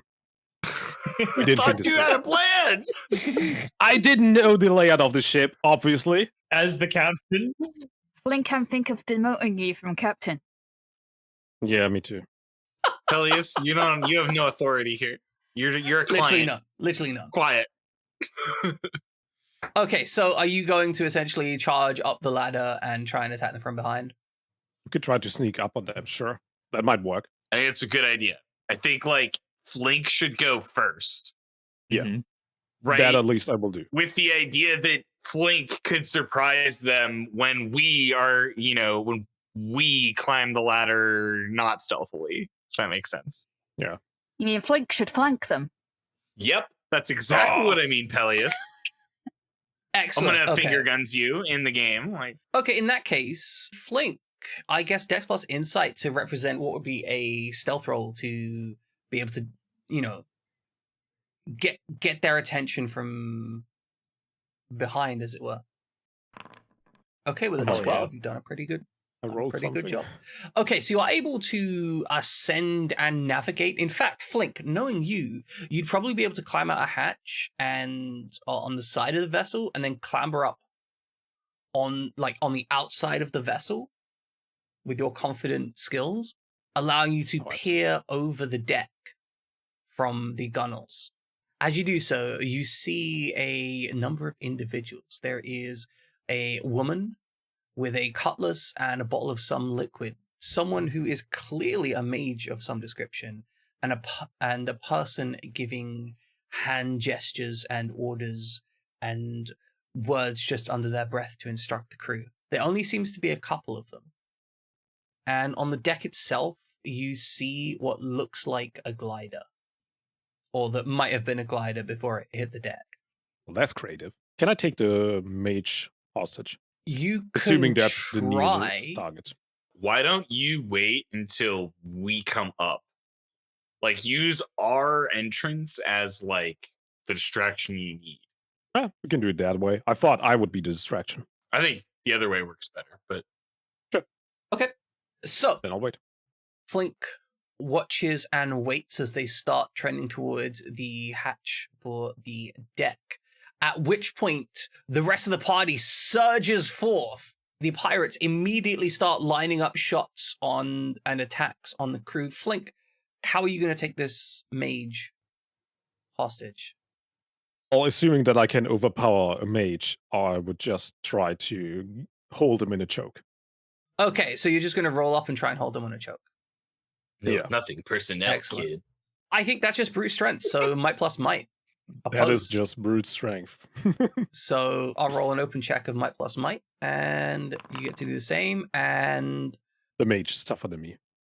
the mage Well, is you're- tougher than you. You guys just rolled sixes at each other. It's adorable. To be fair, he did almost max roll. Yeah, He that's was an ready. amazing roll for Yeah. him, Yeah, honestly. I assumed he had bad might, so He does have bad might. Like a 6 is about as bad as you can get.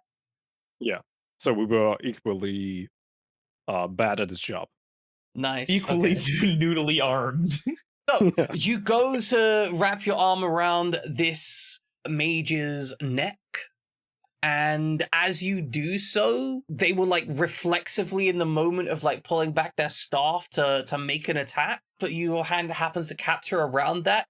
And as they realize your hand is there, they suddenly like push the staff forwards and start spinning around to face you. They do not get any advantage to this, but they are now facing you and they are now aware of you. And I think then combat begins. We need to make sure we take the mad crew captive. We kill the rest though. I agree. I completely agree with this. No, Seconded. don't actually do that. Actually, kill them all. Kill every No, last no, one. I Free dot think- JPEG. I don't think we have to murder them all. No, Kron for one maniac for sure. We can always bring her back to prison. You're not making the mad crew your wife. I'm just making that clear. That's not happening. Like, that's just not happening. We cannot have this evaluation every time a female character appears. I would like to have them and not have them be potential wives. This for is you, a thirst Peleus. trap character. This is not. No.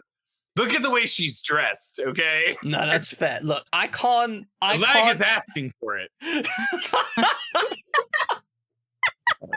I cannot be held responsible for the manifestations of AI. I wanted a character that looks like they were more adult than child. This is what I've got, okay? Okay, can you make her shake her head and say no? What he was gonna say, can you make her shake her ass? No, it's somehow worse. Anyway, Party we should play the actions, game. please. I'm begging you. All right, let me go first and just go and cover in some corner, try to hide from the mage after he's deflected my attempt. I like that. You know, oops, bye. Yeah. Excellent. Oh, this is awkward. You will immediately be like, whoops, and then just immediately try and cower behind a crate. The insecure mage is going to use Foy to attempt to ignite you.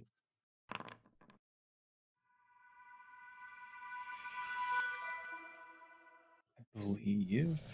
This is fine. I take half damage, right? Yes, you should take half damage. I got you. You're fine. Okay. You don't take half damage. You take 0. Oh, nice, And I need nice. to remember. Okay, my where heal is hit currently points- 9 points, though. Every time you We're guard, getting you get there. 9 points. That's good. So you should just Good. let him eat it. I could, or I could take my turn next and immediately reset it. Okay. Yeah, that's what I thought as well. Silex, I was you're like, yeah, but Yeah. I'll take the captain Excellent. Go beat that captain up. on it. Let me see. I want to make sure that this is set on the right stuff. It is on physical. I miss. The tense captain is as you come in for the attack is going to backstep once and attempt to shoot you in the face. And miss. Gawain Peleus, actions. I'm going to scream at the insecure mage from across the way. Condemn! Okay, yeah. Maybe I shouldn't worry about the mage then. So I'm casting Condemn twice on the mage. Okay, so that's 12 and that's 16. So we're going to make... That +4 is nuts. Yeah. That Oh, is dear. a failure. I assume you're making their will sad to make them shaken. Yes. Excellent. And then they will roll the next check in line insight plus willpower difficulty 16. This might literally be impossible for them to succeed. Yeah. No, mean, they they could could high crit- roll it. Yeah, the mage was already insecure and then he just got shouted at. Yeah, would have needed a crit. The mage now has no MP. Perfect. oh well. He's all yours, Flink. Get him. You just devour All 80 right. of this guy's MP. Nice. Thanks. The Mad Crew is going to use their burning passion. Mm. I mean, I'll take some of that. come on. Peleus Gawain, the Mad Crew will huff an amount of alcohol and then spit it out at you, igniting it God, I love as it this. sprays out at you. So that's the kind of woman you're looking for. All right, Gawain's fine. I'll If intercept you this think for that my Peleus. wife and I would not spit alcohol into each other's mouths for money, you are wrong. I mean, for money. This one is for free. And Silex just resolves all of that because, of course, they do. Yeah, that's my job. Gawain. I'm going to do 2 things. There we go. Mm. Okay, so all 3 of them get hit with a multi-3 alchemies. Is that correct? Am I understanding your Yes. intent? Okay, good. Yes, that was my intent. All right, round 2 begins. I will try to punch the captain again. Excellent. Try and punch the captain. So they This all time for took sure. 17 damage. Did I hear that correctly? They would have taken the 19 because that was your first roll. 19. There we go. So you do 22 damage to the captain, putting them in crisis. God damn it. I really, first turn, I really just have to blow my mage's MP, otherwise they don't get to do anything, huh? Yeah. Peleus, after making this guy feel insecure and sad, he is going to throw fire at you. Will it be effective? Well, we'll find out. Yes! Man, we really got to get your defense higher. I mean, he won't, but he tried. Oh, fantastic. Okay, party actions. We still never got Peleus any gear. Nope. We'll do it in Telgard. We got to remember. I feel like we could at least get Peleus to a respectable magic defense. I'm a 9 on defense and magic defense. Yeah, I Yeah, feel we like got to do something about we that. could at least get it to a respectable magic defense so that Silex is only protecting you from the thing that Silex is amazing at. Yeah. That would be better. Flank Gawain Peleus actions. I mean, I can just keep going. Like, if no one has anything that's time sensitive, then yeah, I'm evergreen here. I'll just take the exact same turn. We'll light him up. Very good. Nice. What a beautiful roll. 444. That's vile. You did give him this toy. I bought the coat. They are in my all defense. I now bought the in coat that makes the crisis. barrage 5, so I pay 5 MP to add the third target. Disgusting. The captain is going to use Awaken on the Mad Crew, and they're going to give them a dex increase for the rest of the scene. All right. In that case, I think I'm just gonna bonk the insecure mage. By the gods! That's That's the highest to roll. By far in Nice. combat, yes. Okay, so they are unconscious. Unconscious? Bonk! Oh, we can do better. I mean, you can kill them if you want to. I'm just not making the assumption that you've killed them. Understandable. We can throw them off the ship afterwards. Excellent. It is the Mad Crew's action. The Mad Crew action is going to target Gawain and Peleus with Burning Passion. Can't block that one, fortunately. Yes. Oh. So you both Oh, well. getting hit by that? Nice. Yeah, I've also no MP. I'm really glad I got that dex out. I got 11 out of it. And I needed it. Yes, you did. Because you roll a freaking 1. Oh, I pressed that button. Gawain already pressed his button. Gawain, add yourself back 19 hit points. Sorry. I don't know if that's... Wait, Like, I'm sorry? like, I made a mistake. And like, I'm sorry. No, that's me. That's me. I'm the one at fault here. Wait, I made sorry? the mistake. It's because of my tone of voice. You're like, oh no, he's angry. Yeah. Flank, it's your turn. Okay. It's time. Come on. I'm gonna throw We're ready for it. exactly one dagger. Directs the spine. The Excellent. Mad Crew. Oh, there it is. Oh. There it It's is. something. Oh, she exploded. They were all in crisis, I think. Yeah, but you did also do pretty much half a health in a single attack. So, Yeah. you know. All right, I do get to throw my death food as well. Oh, was that your, like, high roll that zero? should be single target. Yeah, that was still Yeah. high roll, right?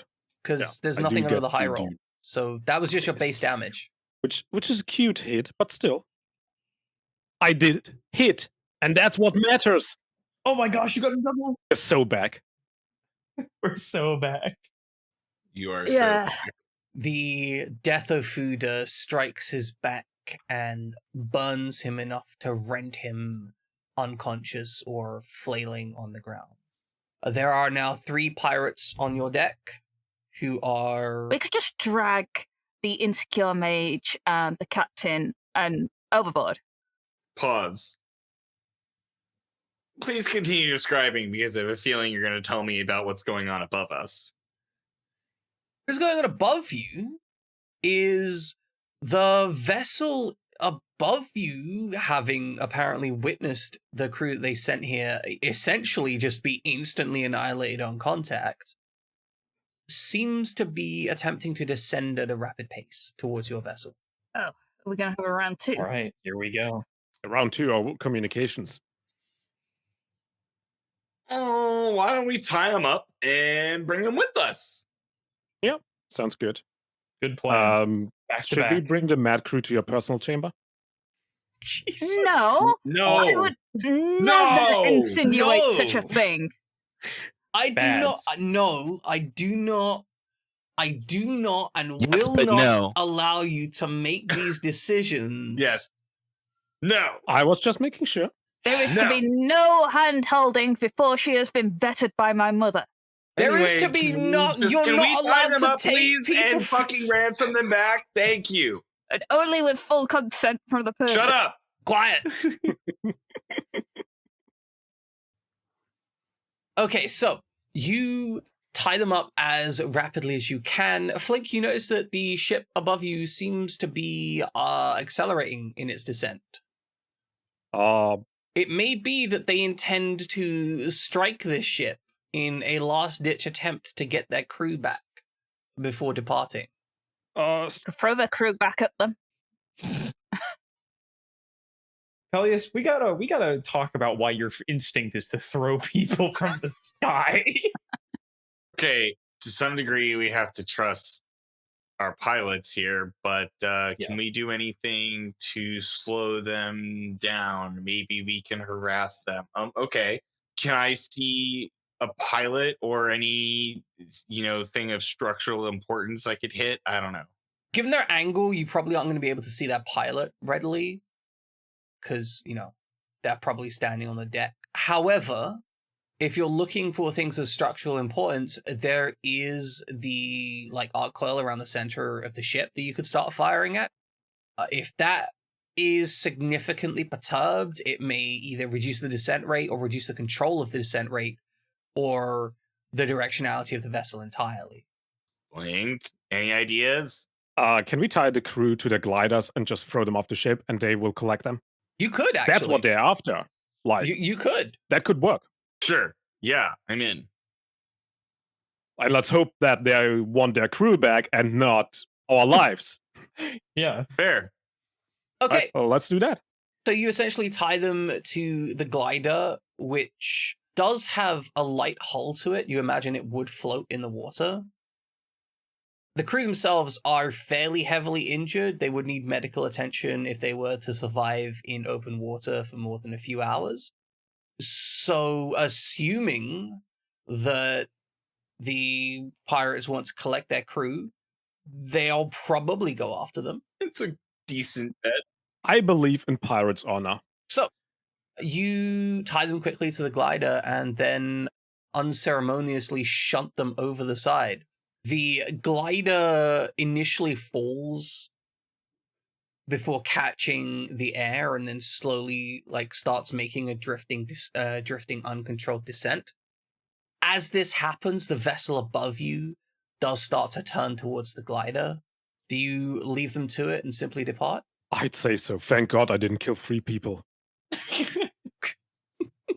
Can you imagine Flink's turn to the dark side? No, hit them now. Yeah, I guess we should just leave. I feel like a real turn to the dark side would have been to plant explosives so that when the ship picked them back up, they'd all die. Oh my god. Jesus. Calm down, Kerrigan. Someone cannot help herself. Every single moment, there's just could we be more evil than this? Yes. I can't do it. Yes, we Peleus could. would not do this. Svetlana would have. Excellent. I love it. Okay, so you get on the way, and soon thereafter, the vessel that was behind you is making its way over the horizon. But okay, you're able to continue onwards with very little further interaction as you finally start to see the coasts of home for one of you at least. So how are we doing time-wise relative to the engineers? It hasn't taken you long to get here at all. I mean, you dealt with the air pirate issue in Minutes. minutes. You didn't even slow down. I was maybe expecting a situation where, you went on a 1 or 2 day runaway type situation. Well, there was a pursuit, maybe. No, you basically turned around, let them land, knocked them out, and threw them off the ship within minutes. It was genuinely impressive. We are anything if expedient and efficient. Yeah, put you in a combat zone. Here's some dead air pirates. You're working in good pace as only maybe a week since you left the temple as you start rounding Severus Port. So if we continue at our current pace, will they arrive before us? No, no chance. Depending on which route they go, it'd be like a week to 2 weeks on the water, and then like another half a week at least overland at the most expedient journey, assuming they left at the same time as you. Okay. If your needs like recovery time, it's gonna be like a week or two, then travel, then so on, you know? So we could stop. We don't need to. We've got stuff to do in Telgard. Yeah, Excellent. we do.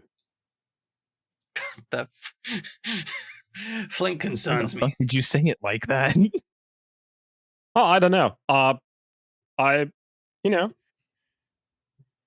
Getting worse. it's the place where my last heist failed, so I'm just like shaking my boots. Okay. Oh, yeah, no, obviously that's why you were saying such a creaky voice. Okay, so you continue rounding the area, passing by Grandfoot. This is definitely going to leave some people confused about your specific journey if they're trying to track your vessel. That's the goal. You are able to make it the way to the seaport of Telgard City, otherwise uneventfully, as you make your way back. So, you made it to Telgard City. Are you going to leave the vessel in port, or are you going to specifically try and dock it with some kind of airship facility at Telgard City, which is incredibly overpriced and annoying to deal with? It's like parking in the middle of a city, right? Leaving at the port has many advantages for us, probably, especially with Barbara not wanting to be seen by people. Yeah. Yeah. So, Probably to be fine clear, to just park outside. the port isn't like miles away or anything. It's like on the Yeah. outskirts of Telgard City. So you could run there. You wouldn't want to run there. It's quite a long run, but you could run there in an emergency if you needed to. No, we'll leave it in port, I think. Excellent. We save air docking for emergencies. And I'm just gonna tell Barbara that we're gonna pay her like a stipend to live on the boat intentionally. Like, be like, you know, you got to buy dinner and stuff. Like, you know, pay her for all that.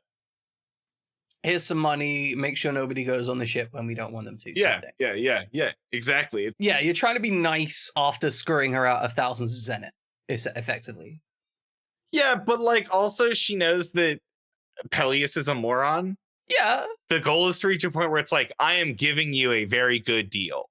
No, I understand where you're coming from. I'm just saying, if you'd have agreed to become crew for a vessel for, you know, 100 grand and they instead offered you 30 grand, you'd be like, yeah, you'd be pissed. Right. So my goal is to show her that I am giving her a better deal than she could have gotten anywhere else. And the fact that she hasn't killed anyone in their sleep and simply abandoned you and stolen all of your stuff, I think is representative of some amount of acceptance of that. Yeah, she has a great character. I think it's representative of her being an orange cat. No, she's just smart enough to know that she is getting a good deal at this point, and my goal is just to keep it going that way. I hadn't actually considered what Lord Tobias might have to say about all of this. Well, they don't know about it. That's part of why she's staying on the ship. Right? He might know that I had something to do with her going. You're not gonna say anything, right? I am not going to say anything, but I was the last person to visit her. If they question you, just be like, no, I just say you don't know. You lie all the time. You do it to women all the time. Just do it now.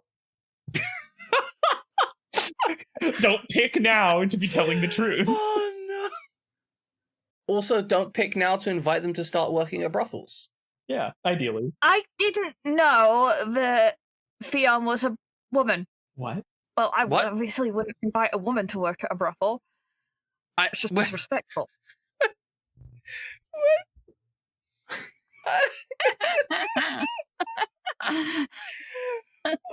I am broken.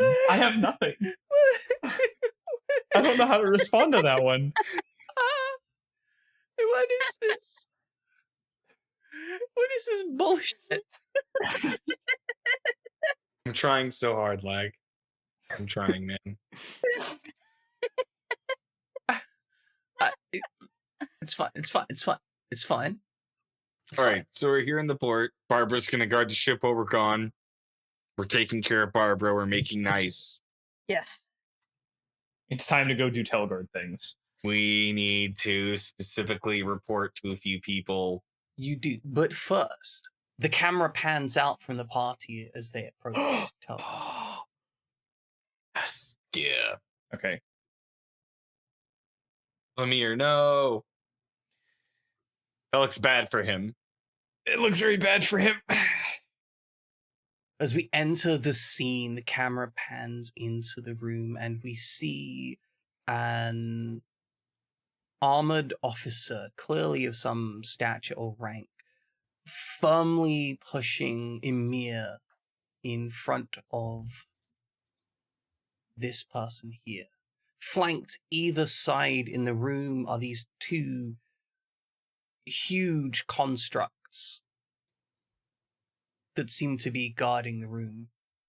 As Emir is pushed into the room, he looks exhausted, as though he has spent way too much time not being able to get sleep, run ragged, although not injured per se. An almost uncomfortably gentle voice rings out from the individual in darkness. And they say, "So you're the person that I sent to acquire the Eye of Truth?" Amir will look up in discomfort and say, well, you see, it was a complex job, and I believe your agent has what they asked for. I don't see why you had to." He will look at the officer, glance at the officer behind him, the unspoken verbiage implying what Emir's gone through. The figure shrouded in darkness will say, "No, indeed. But there is something else that I wish to know. Given I've now heard information that one of my agents has expired, and that you may have had contact with their eliminator, I would wish you to tell me about this." Emir will respond with, "Well, I don't know what can be said about them. There's hardly anything I know. I wouldn't know even their names." And the voice will cut in and say, "I can see you're going to enjoy the interrogators." As the scene fades back once again to black. Not cool, man. No! Rip Emir. He's gonna get golemed. Party enters Telguard. So, what are you doing in Telguard? Oh, also, everyone gains a Fabula point because they saw a villain. Yes. A villain Yes. appearance. Yes, I need those. Thank you. Okay, so we're awaiting the arrival of our friends Fion and Manos. We have to talk to Peleus's mom. We need to talk with the guild or governor responsible for Magnerva's funding and activities. Check in, see if she's come back at all, if there's been any communication with her. That's the important stuff, right? That's the stuff we need to do now, and then shopping for Peleus. Yep.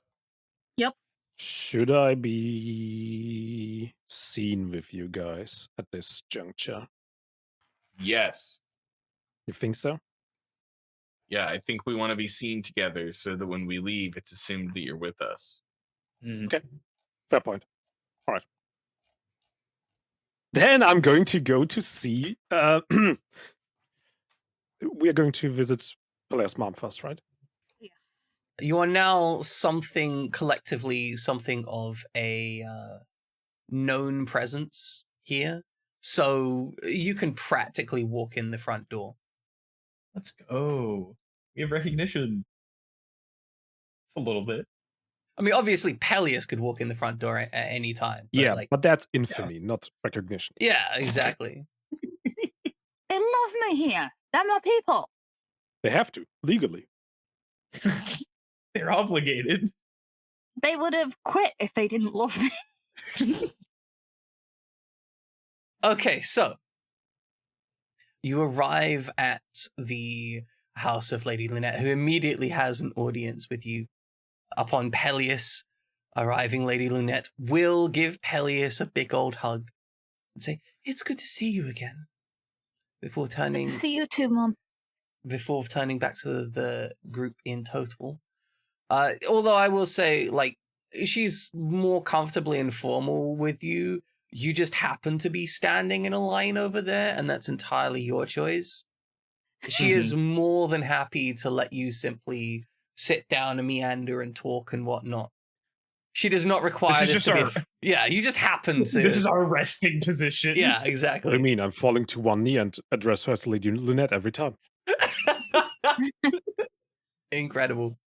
Perfect. Lady Lynette will ask, mostly directed to Gawain, but, politely to the group. Says, "So please tell me news of your travels." Well, with regards to Peleus himself, pacted with 2 new spirits since we last began our travels west. And wait, there was something else. Yeah, we killed Dr. Carway. No, but that wasn't about her. Thanks, Peleus, though, for spoiling that. Oh, I remember what it was, and then I'm gonna take out the piece of paper, the aforementioned piece of paper, and Okay. hand it to Lady Lynette. And it's a list of rude things Peleus has said about my mother while we've been gone. Lady Lynette will look over it and then stare at Peleus and then walk over to Peleus walking away and will say quiet things into Peleus's ear. That kind of like leaning over thing, be like, "Peleus?" I'm just gonna cower in the corner. I'm a need. I thought I was safe. I was wrong. Peleus will receive a castigation of the kind of proportion that only a mother can truly deliver to their child. The gentle softness by which it is delivered, belying its vicious, cutting words. I'm taking it in. This is my happy place that I'm going to whenever Peleus is being an idiot. Peleus Pure is going to- ecstasy. Peleus is going to try and hold back his tears. Any attempts at even defending yourself from this castigation is met with simply a sharp look, which I have no doubt immediately silences any retort Peleus might have.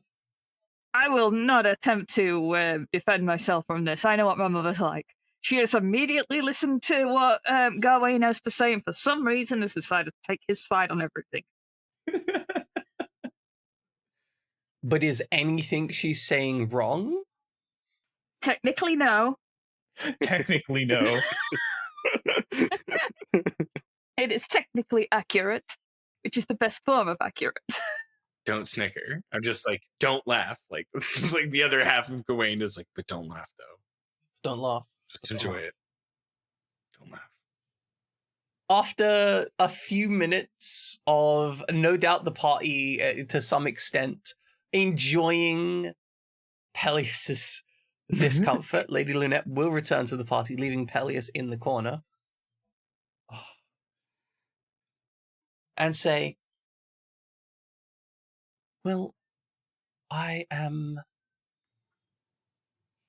disappointed in my son's actions, but I am pleased that, Gawain, you allow me the option to educate him further, and hopefully, with enough time and journeying, he may be rounded out into someone presentable in polite society. I also have that dream. I share your dream and your faith, Lady Lynette, and I appreciate your attentiveness to this matter. However, I would like to return to the positive. Peleus did pack with two spirits, and we did accomplish a lot of other things out there. And then we also have a discovery that I think you might find interesting. Lady Net will make that kind of lean in of like, oh, we shut down what appears to be an unsanctioned arc siphon out in the Western Sea, whatever that's called. I would know what it's called, but I don't remember what it's called. It's collectively known as like the Western Seaboard. Silex is a little closer to what happened, if you have follow-up questions on that. But the most interesting thing about it is that the operation was being run by Lord Stavros. Lady Lynette is going to furrow their brow and then glance at Flink before biting their lips slightly, clearly thinking about something. Flink, I'm assuming you're looking. She's thinking what we were thinking. You immediately catch the eyes of Lady Lynette in this. There is yes, I do. some unspoken communication. Oh dear. Exactly what Flink was hoping A for. woman and her master of spies. They know ways you can't understand. There is some unspoken communication. Whether or not Flink understands what Lady Lynette is saying with that glance, I know not. But she will follow on to say that while that's significantly interesting, assuming that Stavros was involved in this, I presume you can find evidence of that. It would only be a political embarrassment. What is the exact nature of everything that happened? So, from what we understand, I step forward a little bit to regale all that I've learned.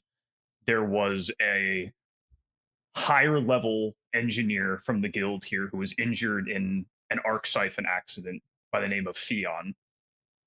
He was put out of work due to his injuries and was offered a new job by Stavros to build this experimental, I'm not sure of the details that set it apart, but it was unstable, and they brought in many engineers from Telgard to help run it in secret. And it was leading to a cascade that was going to cause wild harm to the local ecosystem and was actively hurting the local spirit, which Peleus ended up pacting with after we averted the disaster. But now with the industrial sector having been laid to waste, we have sent most of the engineers back here, hopefully trying to get them new jobs with our business partners and getting Theon back to you with more direct information on Stavros's activities and or intentions. Lady Lynette will furrow their brow, and they're clearly deeply considering something before saying, it's strange because Lord Stavros does not have a heightened investment in technology, which makes me wonder where he acquired information for an advanced device such as an experimental arc siphon, especially given the strict regulation that the Guild of Engineers puts such information under specifically to inhibit potential mishaps. The last time we found technology that didn't, I don't know, subscribe to the, that the Guild of Engineers would never have approved of was Kuwait. And we know Kuwait was funded not from here. We know it's, at this point, pretty confident wasn't to the west. At least not the closest, at least not that archipelago. Sure not. So maybe it's to our north. Maybe Minerva found something. I would bet that there's a common benefactor here with regards to technology. She will nod and say, I think it's very possible you may be onto something. Also, Silex, I hope that Dr. Kuei's death permits you some solace. It has been a weight from my shoulders, to say the least. Knowing that he can't hurt anybody again. She will nod with a kind of understanding that there isn't much that she could say on this topic, and merely that she wished to acknowledge your... Yeah. I smile, like, I am better, I feel better, but I'm not 100%. It's vengeance. It's not like it's like, oh, yes, now I'm completely fine. Yeah, exactly. It doesn't undo it, but yeah, that idea of the unburdening is definitely, sort of refocus this, because I just think it might impact the way that we all interact over the next few days. Do we want to try and collect some evidence of impropriety ourselves or not? She will smile gently and say, perhaps you would allow me a day or two to collect any surface level information on this, and we could have that discussion over your exact objectives after you have all had an excellent dinner and Peleus has been suitably celebrated for his pacting of the two spirits. Oof. That pause. Awesome. We love dinner. We'll be here. Excellent. So what? Saturday night, Lady Lynette? Dinner? I wouldn't miss it. He puts it on, but only because he knows she likes it. He's doing it the way he's doing it the way that you would do it to your wife's mom. Right. Yeah. The slight cheese to it. You give her the campy queen treatment. She would say, well, I was rather much hoping that it would be tonight, Gawain. Oh. Sure. I would love to stay for dinner. Lady Lynette will invite everyone to actually having dinner together. As dinner preparations are set underway and Lady Lynette heads to start them, Flink, Lady Lynette will ask to talk to you briefly, privately. I expected that much. I will follow her. I'm gonna go up to my room. I have a room here. It's not actually my room. Yeah, but it's the guest room that you use. Yeah, it's the guest room that Gawain always uses unless somehow it's actually occupied this time. Yeah. But no, it's spare. It's available. Yeah. Upon getting a Flink slightly alone, I imagine that this is a brief discussion in a hallway away from prying ears and whatnot. Rather than fully on, grabbing you to a meeting room or anything. It's just a moment aside. Lady Lynette will go up to Flink and say, Flink, there is pertinent information I feel that you should know about Stavros. Do you remember I spoke of extra charges? Of course I do. So, it is him. He was the one pushing those charges. For the moment, I don't know why he would push for them beyond humiliation, but if perhaps your father stole something, or even may have seen something, it is possible that he wishes to keep him locked away to keep his secrets. However, I don't think, given that circumstance, that we could even make contact with your father, especially given just how difficult the last arrangement was. No, I agree. This is not the time to see him. This doesn't sound like coincidence. Lady Lunette will nod and then say, if we can find something that would significantly reduce his standing, it is very possible that his charges would no longer be considered in court. I understand. If only we could find something. I did mean what I said when I wanted a few days to collect what I could. From here, I will endeavor to help you, as I promised. Lady Lunette, will this not endanger your position? Being the nobility in Telgard is a dangerous position. She will smile warmly and then say, anyway, I think we had best make back to dinner. I nod. Thank you, Lady Lunette. As always. She will nod and then swan away to the dinner, acting like she hasn't just discussed profound information with you. No, this is every day. Okay.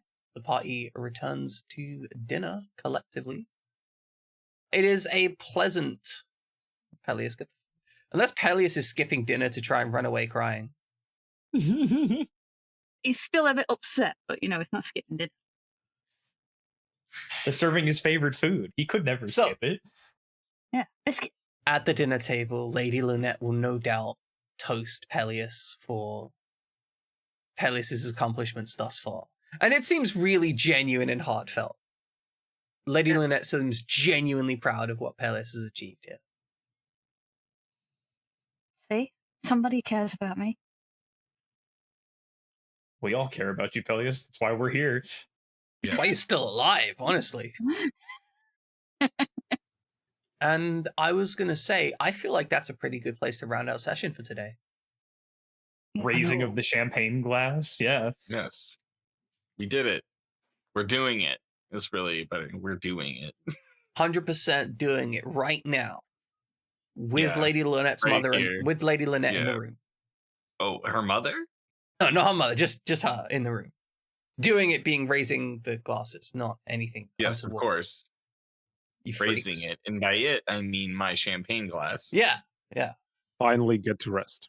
Which is just overflowing with excitement. I mean my champagne flute. There we go. That's even better. Y'all have been awful today. My goodness. Absolutely Hey, vile. at least I'm trying to be clever about it, okay? But okay, did you guys have fun? Yes. That was great. Yes. Yes, this was awesome. I'm glad y'all had fun. I feel like I like rolling dice. Peleus will remember his betrayal by Gawain. I liked how terrifyingly you just wiped out the air pirates. They were like, hey, we're air pirates, we're air pirating. And then... And you're not. And then back off the ship with you. Off you go. Remember when I said we didn't need guns on the ship? Yeah.